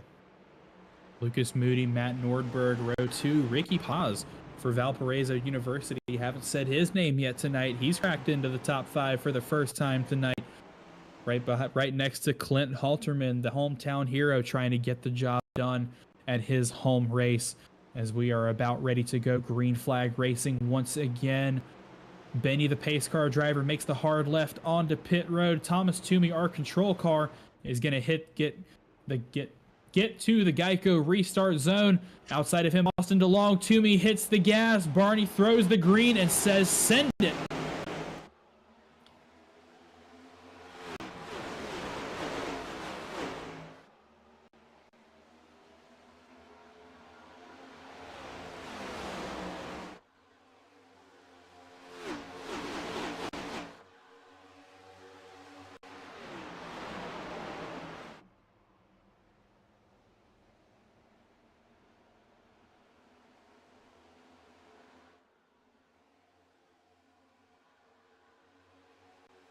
And somebody lit a match under that Virginia driver's seat because he has rocketed away from the field on that restart. The rest of the field side by side behind him, and Toomey has pretty much clocked out from the field relative to some of the other leads that we've seen tonight.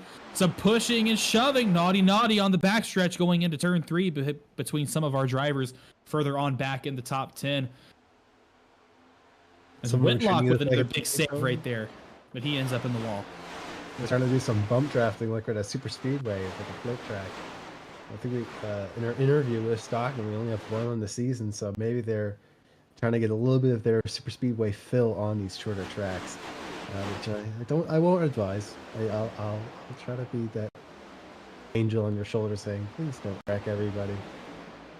And how about Daniel Nanny? Not sure where he restarted, but it certainly wasn't anywhere in the top 8.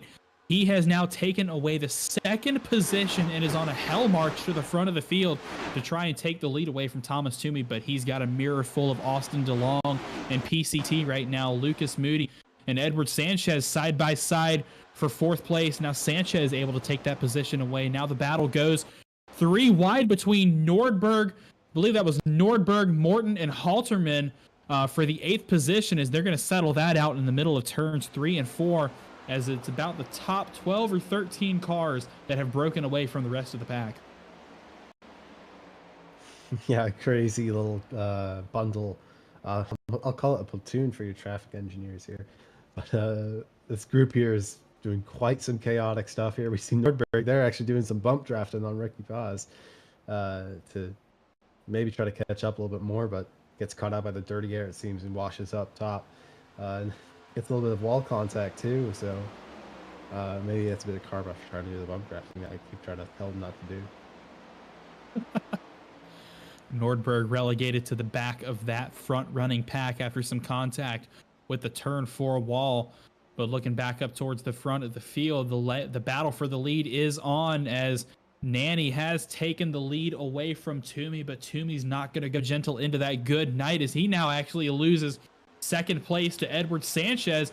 Sanchez looks like he might have a run on the leader, but the battle here towards the back of this pack, 2 by 2 by 2 between all of these drivers. From Onofre on back, that's 10th through, I believe, 15th, jockeying for position in this front group. So we've got battles all up and down the field. We're going to try and watch as many of them as we can at one time. Here is the battle for for the lead. Edward Sanchez now trying to go to town on Daniel Nanny and Ball State, as they're going to be side by side across the stripe. Not sure who got the lead that time. I think it was Sanchez by 1,000th of a second that lap. These two drivers leaving everything they can out on the field, as we're going to go side by side. Battle for the lead at the top of your screen. Battle for 4th, 5th, and back. On the bottom, you can see the 077 of Clint Halterman on the left-hand side of your screen, battling with Austin DeLong for that 5th position. Now Thomas Toomey involved in that battle as well, up in 4th. Don't know who to watch. Both these battles are insanely chaotic, as we see, I think, DeLong getting a bit of contact with the reigning champion Matthew Morton. Constantine here, but Sanchez, you can see up top, is going to get a decent little gap from Nanny to secure the lead for the time being, with a very nice gap. Williams now trying to take second from Nanny here on the down low as a exit 4 and onto the front straight. Going to get some help Williams is going to have from Halterman. 3 wide between Wembley, Toomey, and Onofre going into turn 1. A little bit of a slip up between Onofre and Toomey is going to give that position to Guilford College and Charles Wembley, as he gets by the 22 of Austin DeLong and will gain 3 positions in half a lap. What a rocket of a machine right there for Guilford College. But man, what great battles we're seeing right now inside the top 10, as, that 30 car got a nice shot of the wall going into turn 1. He's going to lose some momentum and fall into the clutches of Clemson's Drew Williams, who is back up inside the top 5 once again. Yeah, it seems like Toomey is stinking, it feels. He was up front on the restart and is now already fallen out of the top 10, or actually just P9, excuse me, but they have not really been able to get much happening on the restart here. Now under threat from Schulenberger and Jason Malott to stay within the top 10, and Schulenberger is going to pass like it's nobody's business. Well, these Cup cars recently got a new tire update, I believe, from iRacing, so they drive a little bit differently than before this season. So I think these drivers are still learning how to save tires, how quickly the tires are going to overheat. We saw Toomey with a whole head of steam towards the beginning of this stint on the restart, and he was very, very quick, and all of a sudden that pace has gone off. So he may be having some tire temperature problems, may have cooked his rear tires or his right sides too much, and now can't quite get the car to turn as much, losing a lot of speed, as the battle for the lead has once again reignited. Edward Sanchez had a look to the inside of Daniel Nanny, but he backed out at the last second, as now here comes Charles Wembley for Guilford College underneath Baruch College. Edward Sanchez, now he's going to have a crack at the lead to try and get around Nanny.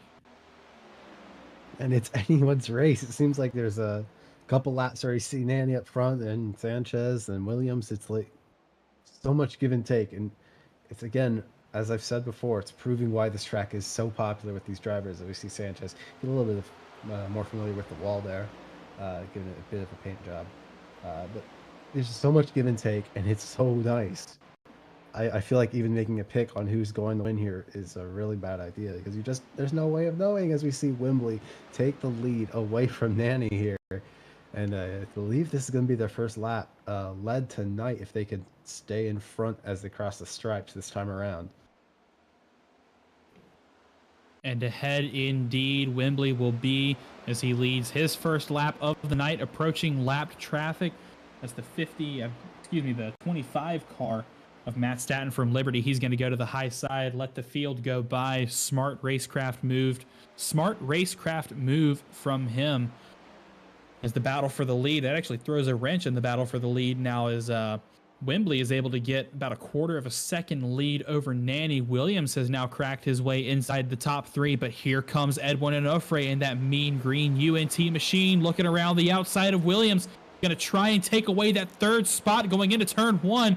Onofre chooses that high side. Look at the momentum boost he got by taking that line away from Williams. Williams struggled that corner on the bottom. He's going to take note of that for future races, but now the momentum swings in favor of Edwin Onofre. He's going to have to look at the back bumper of the number 30 machine to try and take away second and possibly have a crack at the lead in the next couple laps here. Got a lot of momentum. Move. That was way close. You could have seen another incident in the turn 1 here, but wow, they're gonna stay a little rational. And Onofre now on the low side. Nanny may get some side draft if Onofre decides to give him a little bit of turbulence, but no, we side by side 2, 3, and 4, and Onofre does not want to be in this position for too long, as I believe when you're in those sort of side-by-side positions, your tires, you mentioned they were unfamiliar, but I think one constant is when you're fighting, you burn them up. They just disintegrate when you're fighting them for too long. And if he wants to fight for the lead here on lap 80, he does not want to be fighting with Nanny for too long. Either dispatch him quickly or save him. And I believe he might have it here if he gets the right run here on the low side out of 4.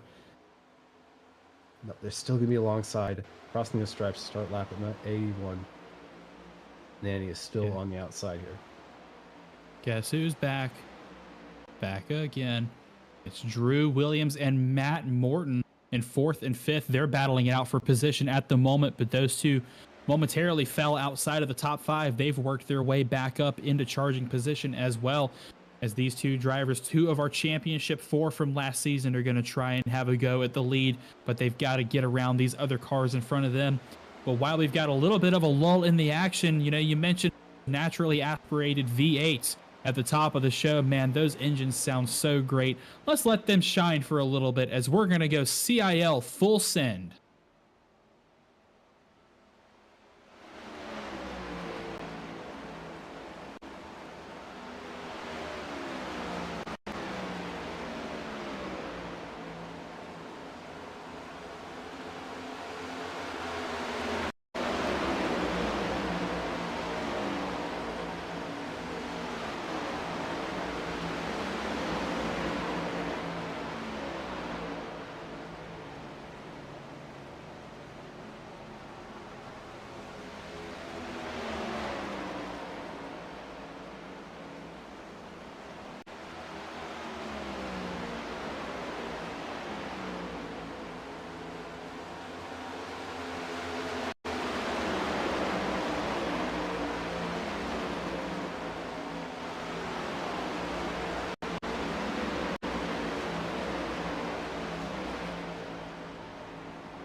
Working on lap 87 of 133, 46 laps remaining in this Love and Hate 200 presented by The Familiar Strange, celebrating the release of their debut self-titled album, available now on all streaming platforms for you to listen to. Charles Wembley at the point at the front of the pack for the time being, but this train from second on back, P2 going to Edwin Onofre right now, is now Onofre going to try and have a look at the lead. Behind him is Nanny, Morton, Wallet able to get around Williams, and that is the battle for the lead at the moment. But the threat of green flag pit stops is looming, as I believe these drivers have hit the window to where they can make it to the end of the race. Yeah, that's going to be a wrench, and I think in all of these drivers' plans, as you mentioned on the top of the show, that the pit entry at a track like this is treacherous, especially for these drivers who want to save every second they can, save every tenth of a second, to be honest. They're going to push it as hard as they can, locking up the tires probably, and we're probably going to see some drivers spin, some drivers maybe get some penalties, and I feel like that's something that these drivers are going to have to stay aware of as a possibility as we loom closer and closer to these green flag pit stops that are oh so prevalent here. And here we go. The battle for the lead is on. Edwin Onofre to the point underneath the number 37 machine of Wembley. Can he clear him coming off of turn 2? No, can't quite get the job done. You're riding on board right now with Matt Morton in Ohio State looking off the front of that car at the battle for the lead. These two drivers at the front still side by side. Onofre underneath Wembley and Nanny right behind them in that third spot. Any of these drivers could take the lead at any given point. They were 3 wide at one point about a lap and a half ago. But having that pinnacle spot at the front of the field, starting your last run of green flag pit stops, that last pit cycle is going to be crucial for these drivers. But it's now mind games. You don't want to be the first one down pit road, or do you? Maybe you want to wait for the guy in front of you to go. Maybe you want to come down with him. But it's all strategy calls at this point, and all of these crew chiefs for these drivers at the front of the field are burning holes through their notebooks right now trying to figure out what to do, as I believe Matt Morton got another piece of the wall going into turn 1. Picking up some damage on that car as he sticks it. Oh my gosh, he stuck it to the outside of the 30. He couldn't quite get the move done. The 30 slammed the door really quickly, and now they're going to be 3 wide for the second spot.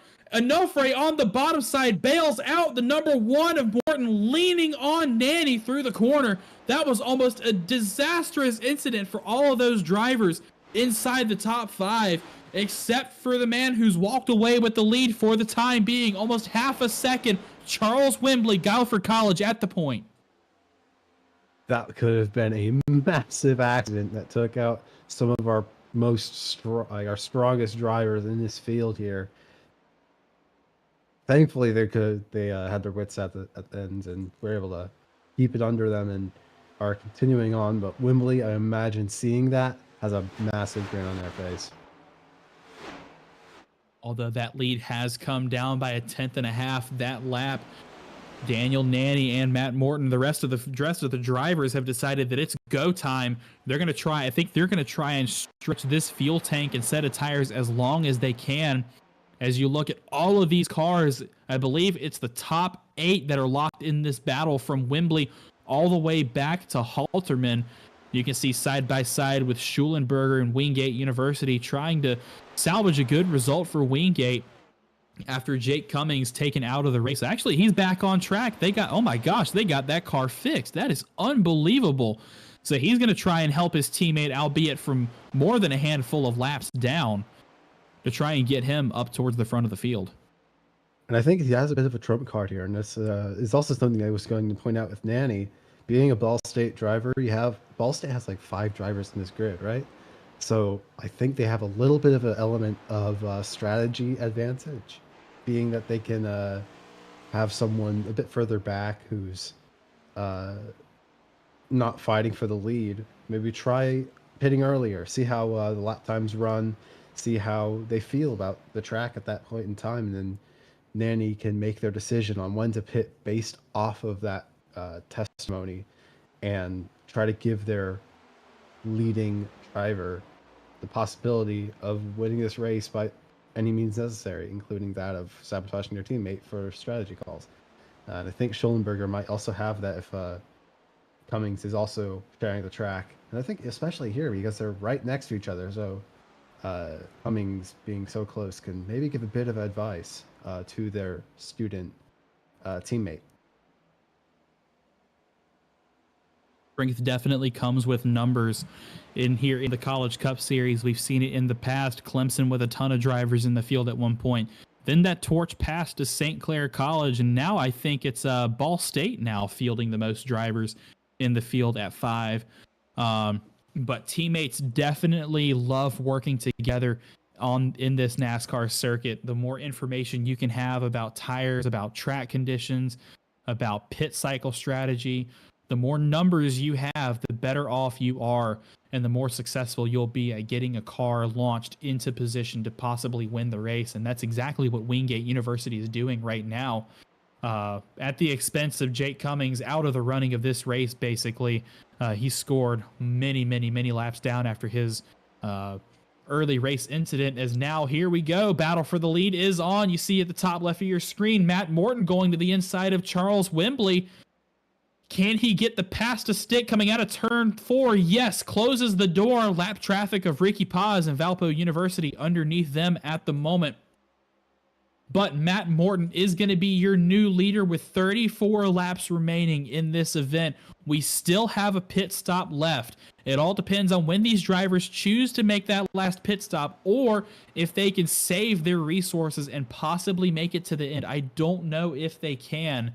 I believe our last pit stops were around lap 60, 70? Around then, I want to say. It's been a while, so definitely is something on the minds of these drivers when they want to fuel up their tanks and freshen up their rubber to take it to the end of the race. I imagine there's going to be a couple that are going to try to take it as long as they can, thinking that we might get, as we saw last week, a CIL overtime, who might want to set themselves up for success. Here we go. Tires, as you see Morton and Nanny, and I think that's also Schollenberger further back, and Sanchez, I believe, all going to make their first their final pit stops. All right, here we go. The cards are on the table. Matt Morton, Daniel Nanny, among others, coming down pit road to get their last service of the race. You can see them. They got their cars already pointed in the pit box towards the pit exit, trying to get every advantage they can. Here's the race off of pit road. Schollenberger is out. He is away. That number 7 for Wingate is going to get bested by the Ohio State machine. Incredible pit stop for Matt Morton, as he is going to run away with the lead off of pit road and leave Wembley in the dust. Schollenberger behind them as well. And that is going to be a red flag signal to the rest of the drivers on the lead lap that they need to come down to pit road as quickly as possible to avoid getting undercut. Now, these drivers who just got off of pit road, it's going to take them about a lap and a half to get their tires up to temperature, but I think they're going to run some of the fastest laps we see this race. Yes, definitely, especially at the track so fast as Charlotte. You definitely want some fresh tires, and we're going to see how fast Matthew Morton can go here in the number 1, our reigning champion. I've said it so many times, but it's still true. Running straight past that Ball State machine, I think has been running on a bit of used tires. So let's just see how different it is. We see a couple front runners. We see Wilms from Drexel, I think, is pitting now as well. But we still have Clint Holtzman is in as well, I think, according to the timing tower. So I think it's just a matter of time until the rest of the front runners like Onofre, Wembley, and Wallot do make their way on the pit road for the final time tonight. Edwin Onofre, of course, inherited the lead after some of those other lead drivers pulled off the track to get their final service stop of the event. Now I believe Onofre is going to pull down pit road, or he has lost the lead to Jason Wallett. And Charles Wembley now tumbling down the order just a little bit. So maybe some of these drivers coming down pit road As yes, there is Charles Wembley making his stop on pit road. Edwin Onofre in that green and white machine towards the back of pit lane, also coming in to get his service complete. We're going to see which of these drivers comes out on top as the jack drops on the UNT machine. Onofre is off back to the races. Where does Wembley come out? You've got to be careful not to speed on pit road, as Onofre is going to beat him to the punch, as both of these drivers are going to make their way off of pit road and rejoin traffic. We're going to see where they shuffle into the order, if it's going to be advantage to Matt Morton or to Edwin Onofre. And I think we're going to keep an eye on that Ohio State machine. Where is he going to come out amidst all of this? I think he's long gone. I think he is already past the leaders, or this little group of cars, and I think he is gone. Yes, he has worked his way up to 5th at this point. Jason Wallet now the leader of this race. Andrew Stagey, Ball State, Alex Finnerty from UNC Charlotte, Thomas Toomey, and then Matt Morton the leader.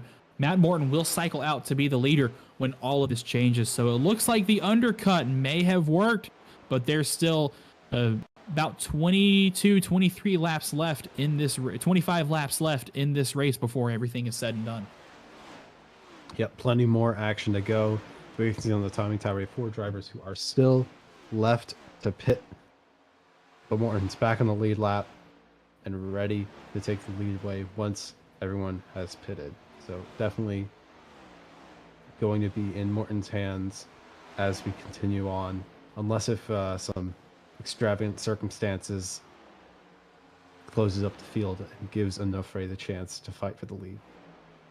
Yeah, of course, barring we need to trademark this at some point, the late race caution that is characteristic of many CIL races and has led to some phenomenal finishes in the past.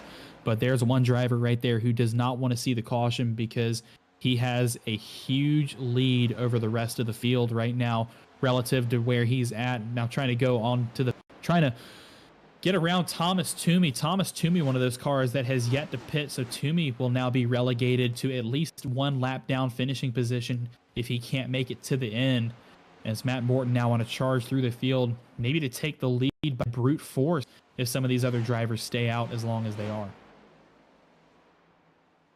Well, I think Morton might want to try to consider backing off a little bit and saving the tires, because we never know if there actually is going to be a caution. But I think still looking back, there are a couple drivers still threatening, so I kind of actually take that back. That we got Nanny and Williams, who aren't that far off, so I think you want to just fight as much as you need to not kill your tires, but stay in that perfect position to force your opponents to make that move, to give put yourself in a perfect chance to maintain the lead, basically. And if you're Matt Morton, all you have to do right now is keep that purple Ball State machine in your rear view mirror.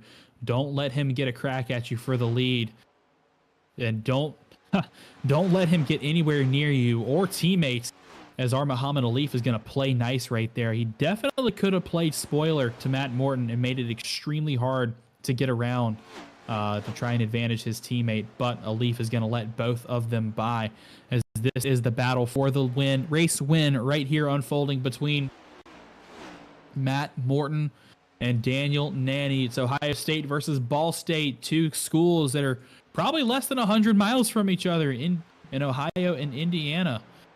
So this is a bit of a turf war right here going on. Cars. Yep, Nanny slowly seems to be catching up to Morton, perhaps using that draft to his advantage. You have to tell as we start to reach 20 laps to go until we complete the Love and Hate 200 presented by the Familiar Strange.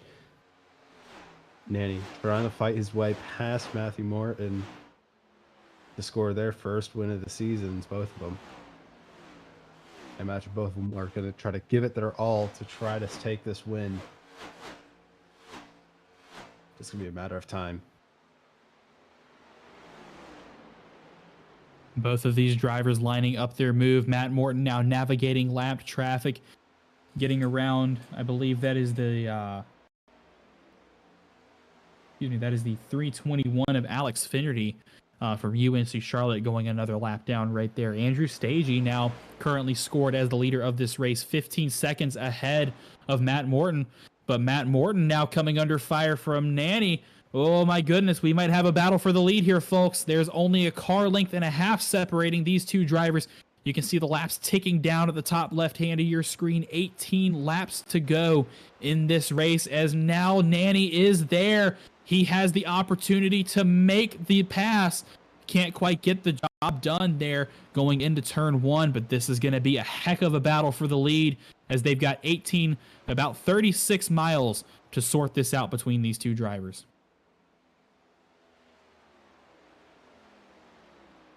Yep, one hell of a battle we're going to have on our hands here. Both of these drivers have been incredibly quick all night. Just going to be who can come out on top. Basically just breathing down each other's shoulders at this point. But both of which, they like the low line, but it seems. At least 1 and 2. And it's going to be Morton, who's going to have the clean air, having 12 seconds to the current leader due to the pit stop sequencing.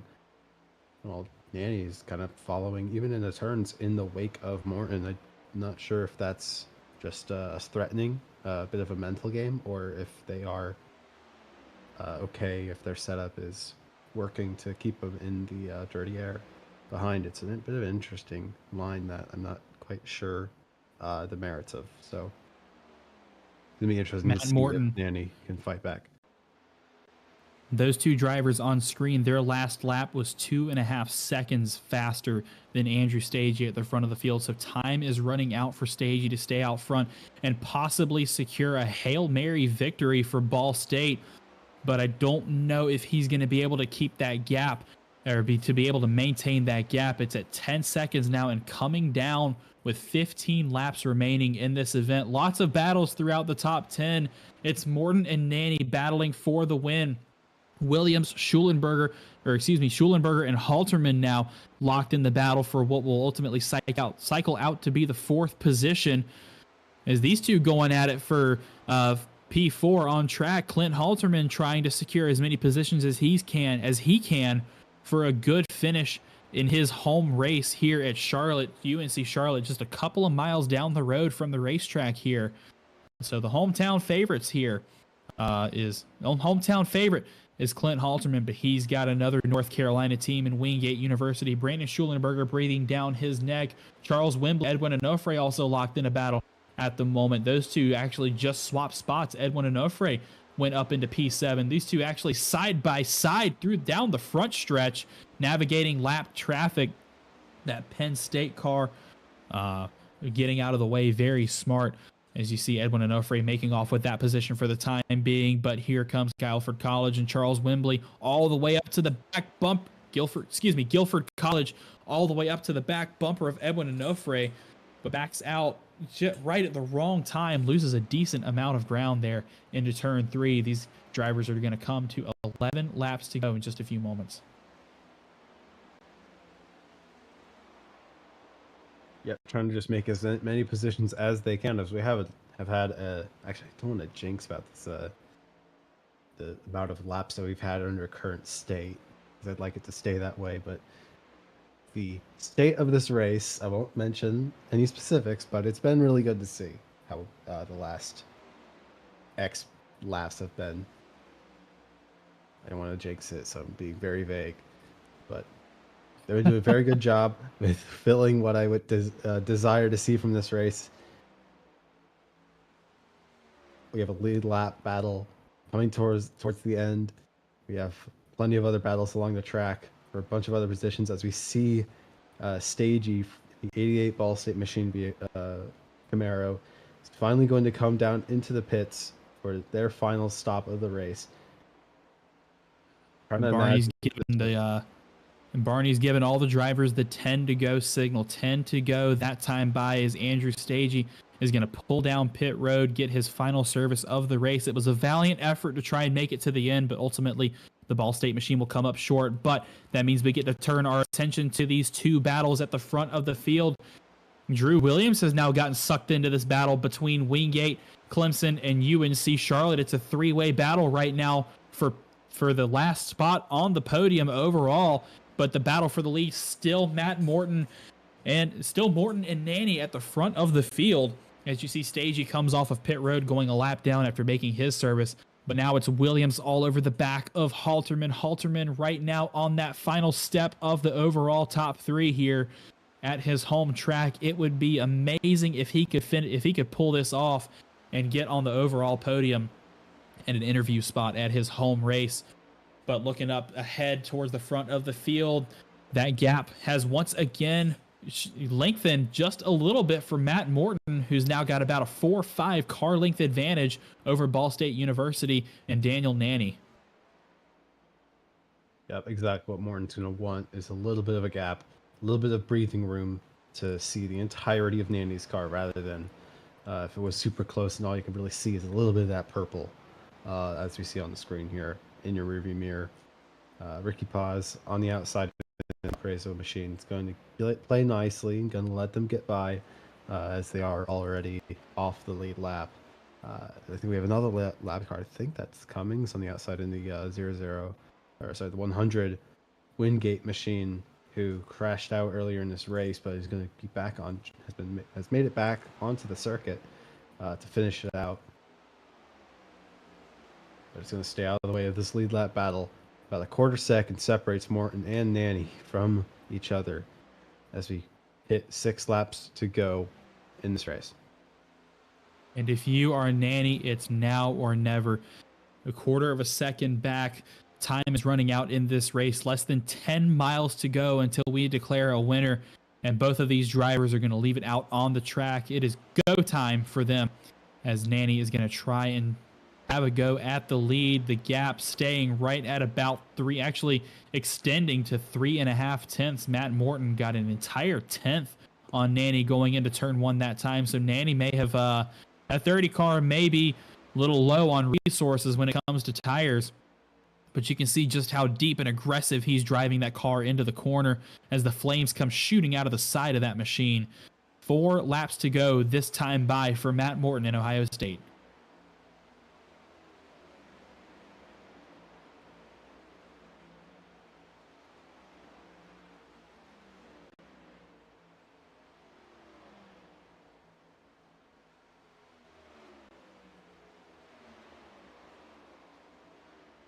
Time ever so slowly running out for Ball State University and Daniel Nanny trying to hunt down the reigning series champion. A little too much gas right there as Nanny hits the wall coming off of turn 4. That's going to give Matthew Morton another 0.2 of a second buffer to his lead. 3 to go here at Charlotte. And I think this race is all but wrapped up for Matt Morton, barring any sort of late race caution, knock on wood, or some strange mistake, as it looks like the battle behind them for P3, 4, and 5 has settled out. But now it's Williams versus Onofre for 5th place at the moment. 2 laps to go that time by for Matt Morton.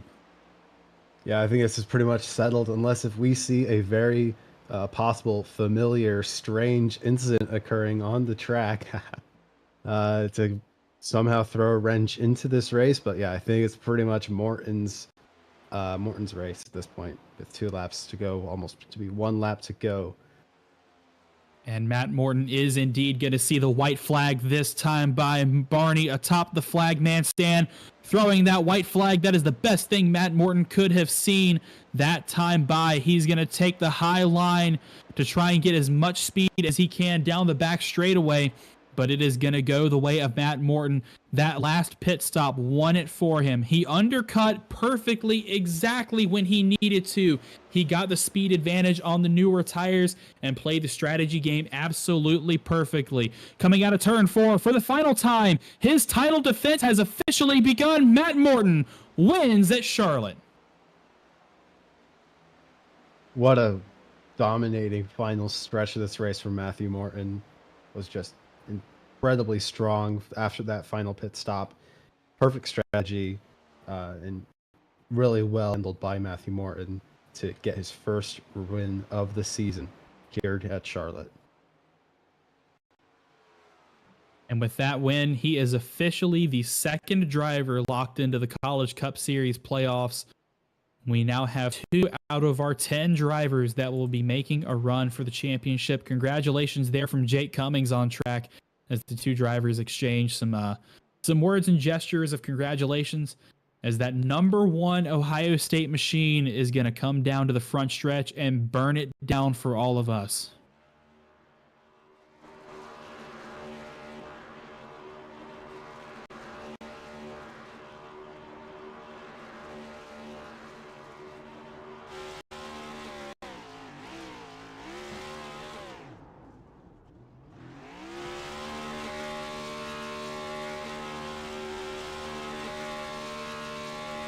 See how much focus it requires to do such a perfectly executed burnout here. Giving it all to give the fans here at the track exactly what they want to see. Some number 11s as far as the eye can see. And that, folks, right there is an early contender for burnout of the year, all the way down the front stretch from the start-finish line to the entrance of pit road. And I don't think there is a bit of rear tire left on that Ohio State car. You're burning it down in the pit lane, it seems. The show is not over.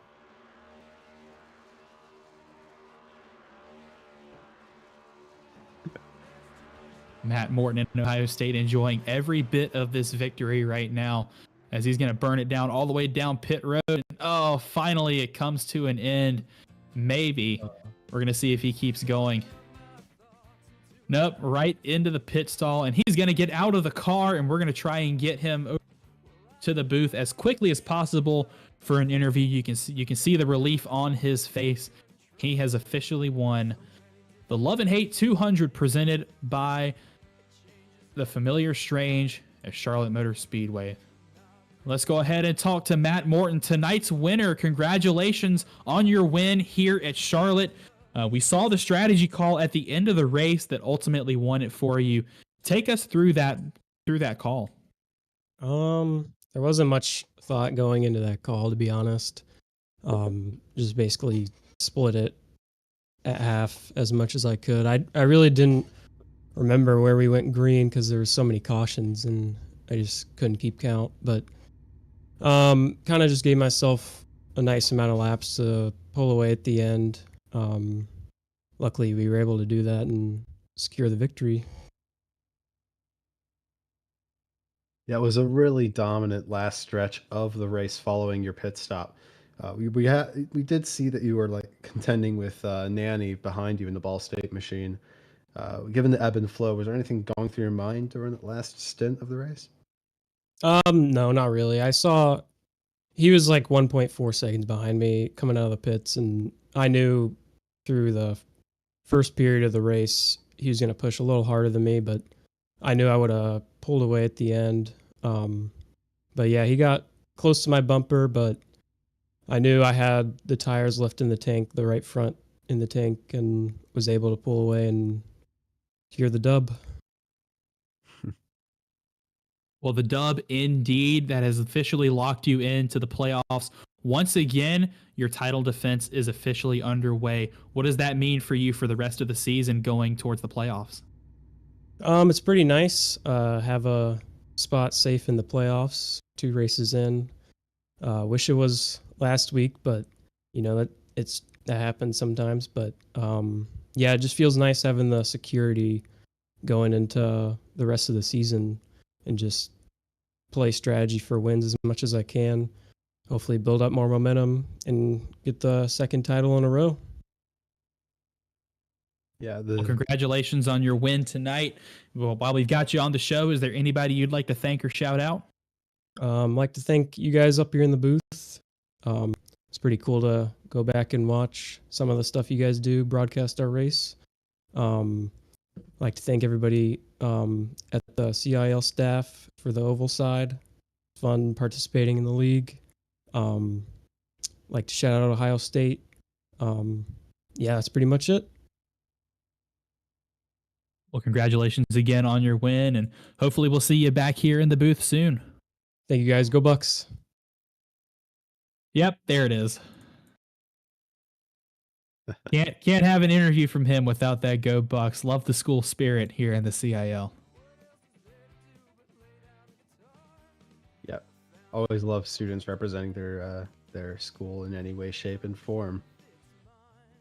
It's certainly a unique opportunity, and it's I think the big draw of the CIL, the opportunity to swap sponsors for school colors, and to duke it out on track for your school. Be able to carry some of these long-term sports rivalries out onto the track. I know is a lot of fun for a lot of these drivers. But let's go ahead and talk to our runner-up finisher tonight, Ball State University's Daniel Nanny. Congratulations on your runner-up finish tonight at Charlotte. We saw you come down pit road with Matt Morton, came out about a second and a half behind him, but ultimately had that lead cut down to just a couple of tenths, but couldn't walk away with a victory. What would you have done differently?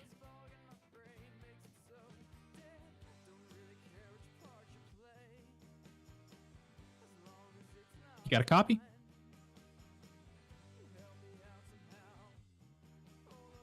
Uh-oh.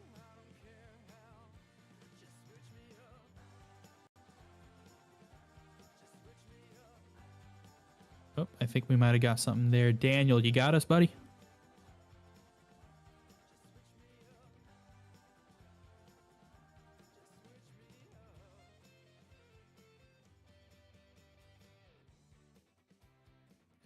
Yep, I think we're going to take that as a no. We're going to try that again one more time. Let's go ahead and talk to Clint Halterman, our third place finisher tonight. Congratulations, Clint. A podium finish and the alumni victory at your home track. How does it feel? Feels good. I keep forgetting I'm an alumni now, so it's nice to get that alumni win, put on a good show for all our UNC Charlotte fans that came out to the track today. But yeah, very very happy with the P3. After I feel like I kind of let a good result last week slip away after pitting on the last restart there. So it's nice to bounce back and get a podium. Yeah, I think the kind of second half of the race was kind of defined by the strategy call of when to pit. Was there any sort of idea that you had in your mind of when you wanted to come down the pit road to do your final pit stop, or was it sort of just impulsive? Yeah, it's hard to tell. I've messed up this call. I can't tell you how many times in this series I've deciding when to pit. But I figure I usually I like to try to do the opposite of what everyone else does, and that's burned me a bunch.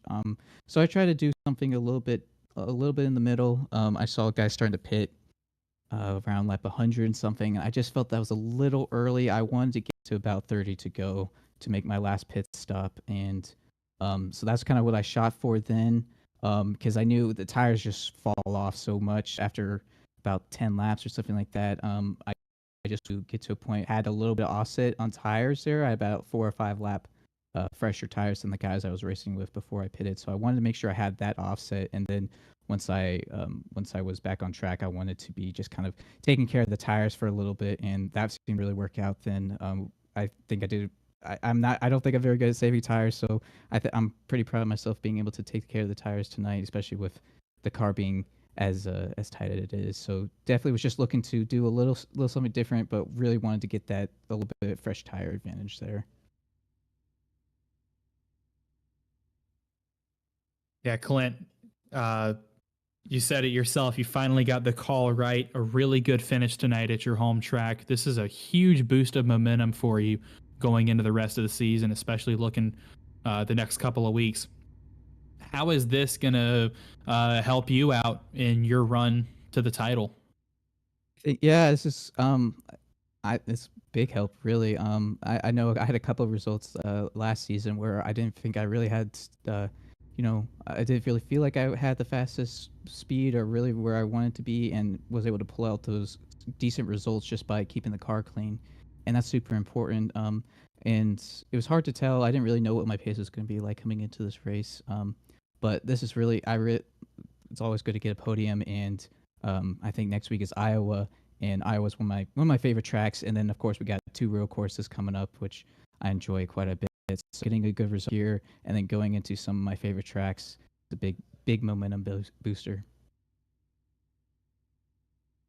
Big momentum boost indeed. Well, we'll be looking forward to having you here in the booth sometime soon, hopefully, with this schedule working into your favor over the next couple of weeks. But while we've got you here, is there anybody you'd like to thank or shout out? Yeah, just gonna shout out my friends and family.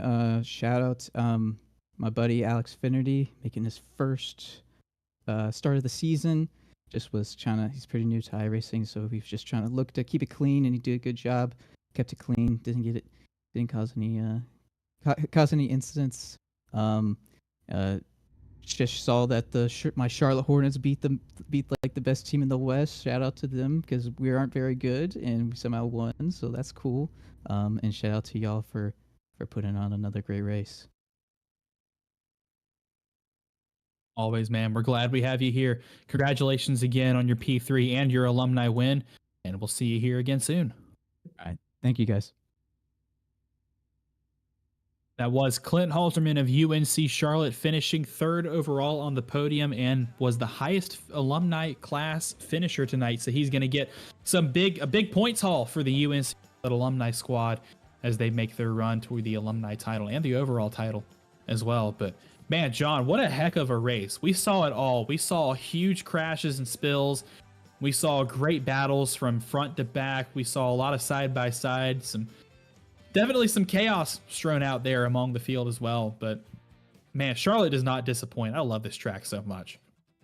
Yeah, there's a reason why it's just so loved. I think it's one of the default tracks iRacing gives you, and I think that is a very good decision. I think it's just wonderful in any vehicle for road and oval, because it does have that oval that we will see, I think, later in the season, as Stockner had told us in our interview earlier on. So I am excited to see what the rest of the season has as we fill out our playoffs bracket.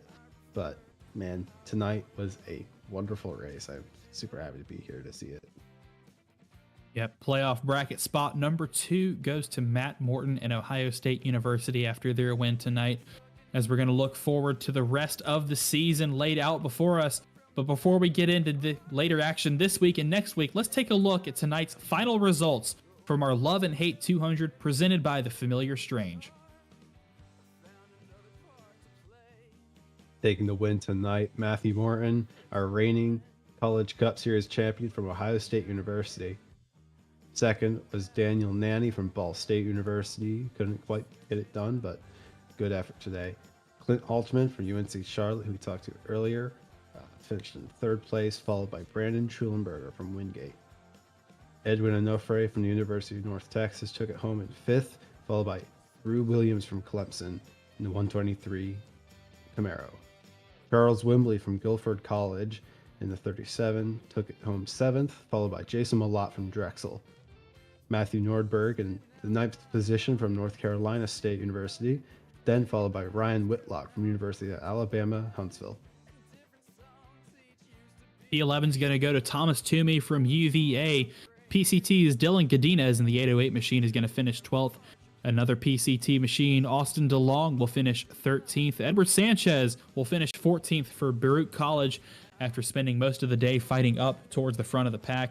Timothy Wilms will finish as the last car on the lead lap for Drexel University in 15th place. 16th goes to Andrew Stagey, first car 1 lap down. Tried to shoot the moon there at the end, couldn't quite get the job done. Ricky Paz from Valpo University will finish P17. Andrew Burrell from Clemson in 18th position. P19 goes to Alex Finnerty in his CIL debut for UNC Charlotte. And rounding out the top 20 is Lucas Moody from Ball State University. Yep, and then we have Kelton Quick in the 21st position from Ball State University as well. Then Robbie Vrabel from St. Clair College in 22nd. Muhammad Alif from Ball State University was wrapped up in an early incident, leaving him coming home in 23rd, 11 laps down, followed by Nick Stockner from Clemson in 24th. Guy Sharek from University of Oklahoma was then in 25th, followed by Peyton Oolong from Pennsylvania State. Matthew Staten in 27th from Liberty University, followed by Jake Cummings from Wingate in 28th. Trevor Rizzo from Clemson took it home 29th, followed by Michael Seidor from Pennsylvania College of Technology in 30th. Rounding out the rest of the field, Zach DeWale, our pole sitter, a night to forget for him in St. Clair College, finishing P31. P32 goes to Ethan Decatur and Valpo University. Felix Caporale from East Carolina University will finish 33rd. And Matthew Burton from East Tennessee State will finish 34th. And that is going to wrap up our field for the Love and Hate 200 presented by The Familiar Strange, celebrating the release of their self-titled debut album, Familiar Strange, now streaming on all platforms for your listening enjoyment. Well, what a phenomenal race that was from Charlotte Motor Speedway. The staple on the schedule does exactly what we wanted it to do. It put on a heck of a show, but the time has now come to look towards the to look further on in the week as Formula C and our Collegiate Prototype Challenge will head overseas to Belgium to the Circuit de Spa-Francorchamps for our Belgian Grand Prix in both series. That is Wednesday night for Formula C at 8 o'clock p.m. And the Belgian Grand Prix in the Collegiate Prototype Challenge will start at the same time on Thursday. And next week, you heard Clint Halterman mention that we are going to go to Iowa Speedway for the first time in the College Cup Series for the Dinner Mints 200, also presented by The Familiar Strange. Another record off of that album debuting for them.